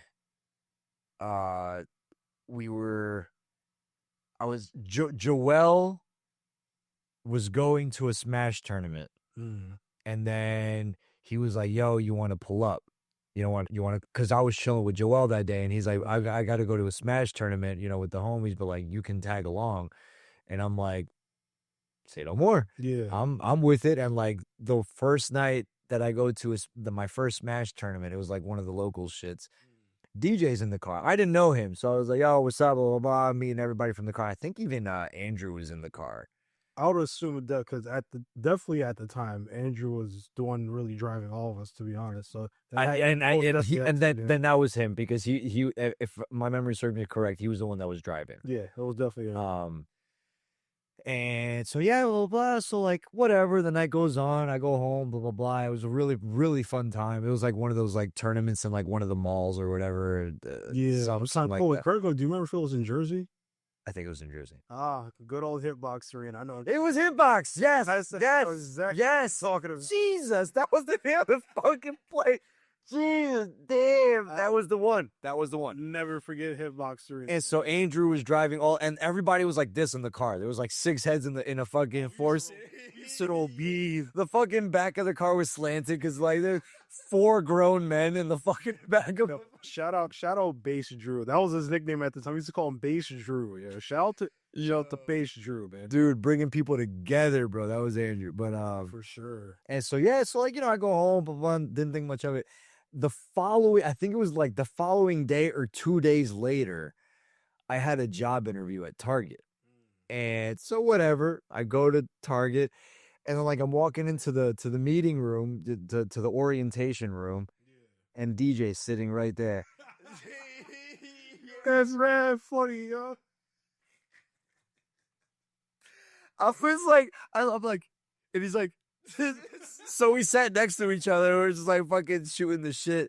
And the rest is history. Fucking DJ and I got really close from that point on. And then from there, I got even closer to some of you guys.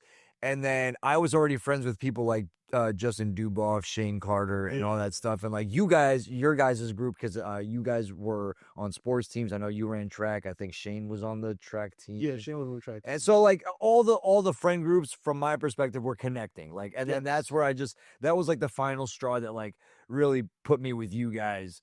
And it was just really cool because like I hadn't really been fully, I was always like micro accepted, right? So like I would jump from friend group to friend group, not like at different times, but I wasn't, everybody within their friend groups were really close to each other. And then I was semi close to multiple groups. Yeah. You know what I'm saying? And so it was kind of like a jack of all trades kind of thing, master of none. For sure. You know what I'm saying? And so, but your guys' friend group was like one of the first that was like, bro, like you're with us type of shit. And I always like felt really accepted with that. And I've always been mad grateful. But a lot of it is at the core of it is video games. Yep. Which absolutely. Is like, if it wasn't for that Smash tournament, would I be friends with DJ still? Because I ended up still going to that same job interview where he was at. Yeah, maybe.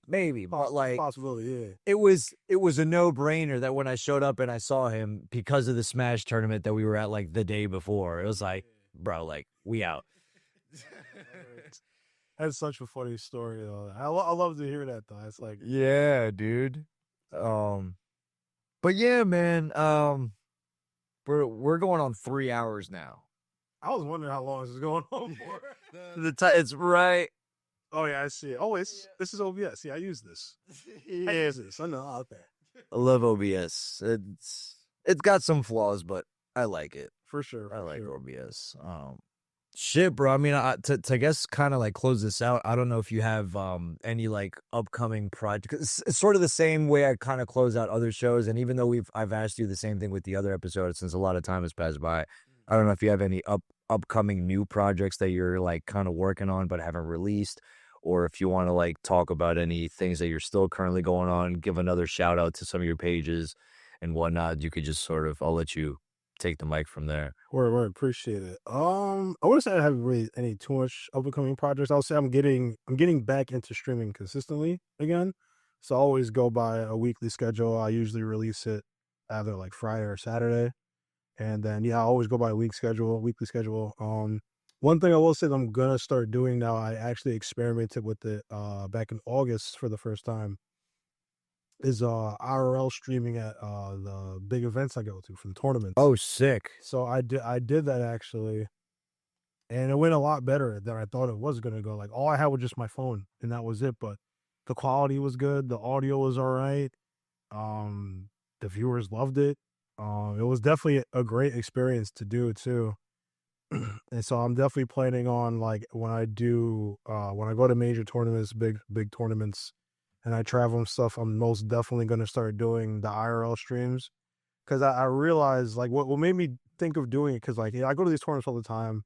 Always like, like it's one thing like posting your experience in pictures or like Instagram stories, right? But, like being there a lot, and like I don't vlog. I probably should get into that too. That'll probably be the next thing I do maybe.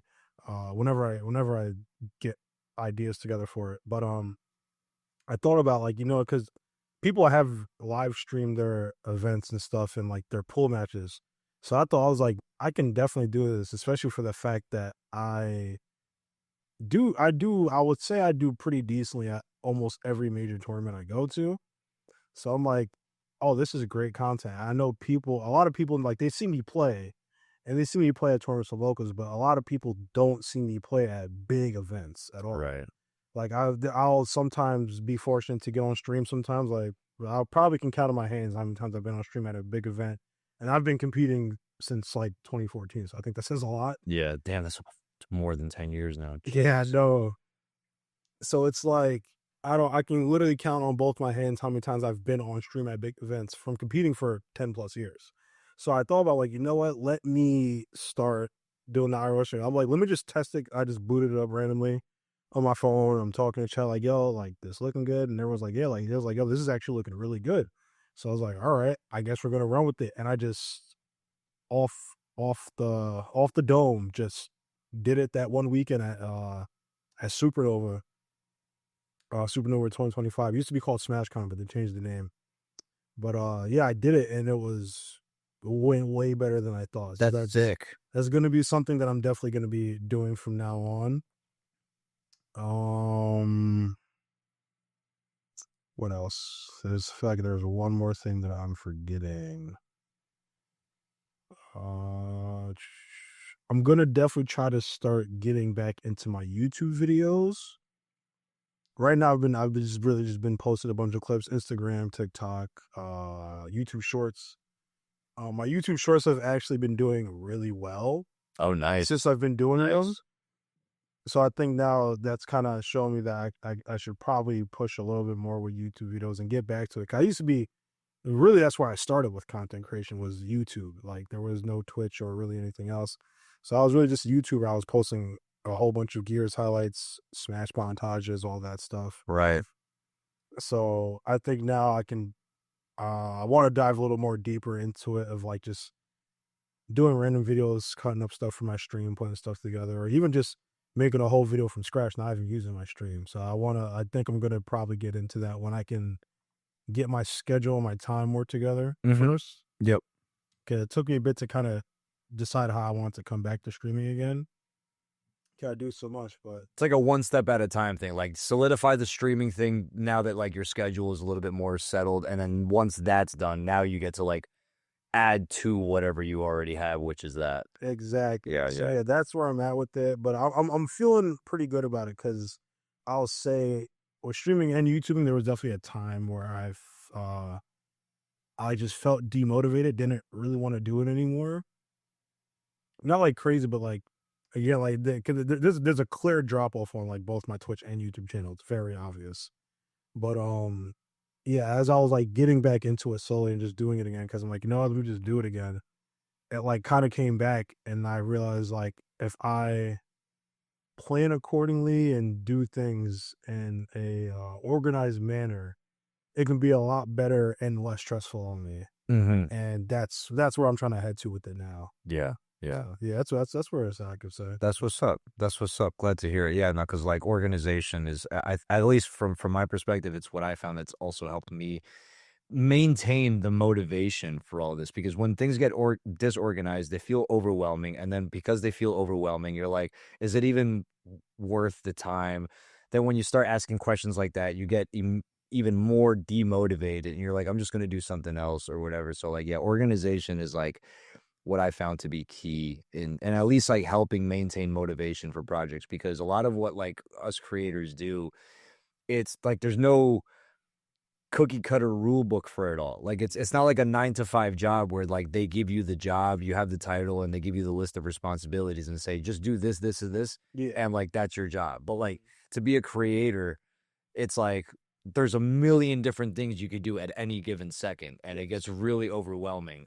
And it's like, yeah, every gamer streams or whatever. It's like, yeah, but it's not that easy. It's like there's like, yeah, you know, so deep. you know what I'm saying? There's the minutia of streaming. Who are you streaming to? What are you streaming? What are the hours? You know, is it like, what's your game plan? And like, there's no cookie cutter shit for any of this. And it's like maintaining some sort of, I'm not saying like focus everything on organization, because then you lose track of like the actual goal of things, because then all you're doing is just organizing. But it's like there's got to be a balance. But yeah, organizing is like what I've found to be, I relate to that because it's what I found to help me like maintain headway. Even with this, like I try to like maintain um uh maintain everything into one place. Like I put all the transcripts into like certain folders for certain things, like the folders that I give to people after their episodes, you know, like everything's all fucking Yeah. in one spot. And it's, yes, it takes some extra effort, but it's like at least like I can access certain things, you know, at the flip of a finger. And Yeah. it's just like it gets me excited because it's like, all right, I know where everything is. I know what my mind is, where my mind is. I know where my ideas are, you know, like it's like, okay, it's not overwhelming anymore. And it's like, Yeah. it gives me the motivation to keep going with all this shit. So, Absolutely. Yeah.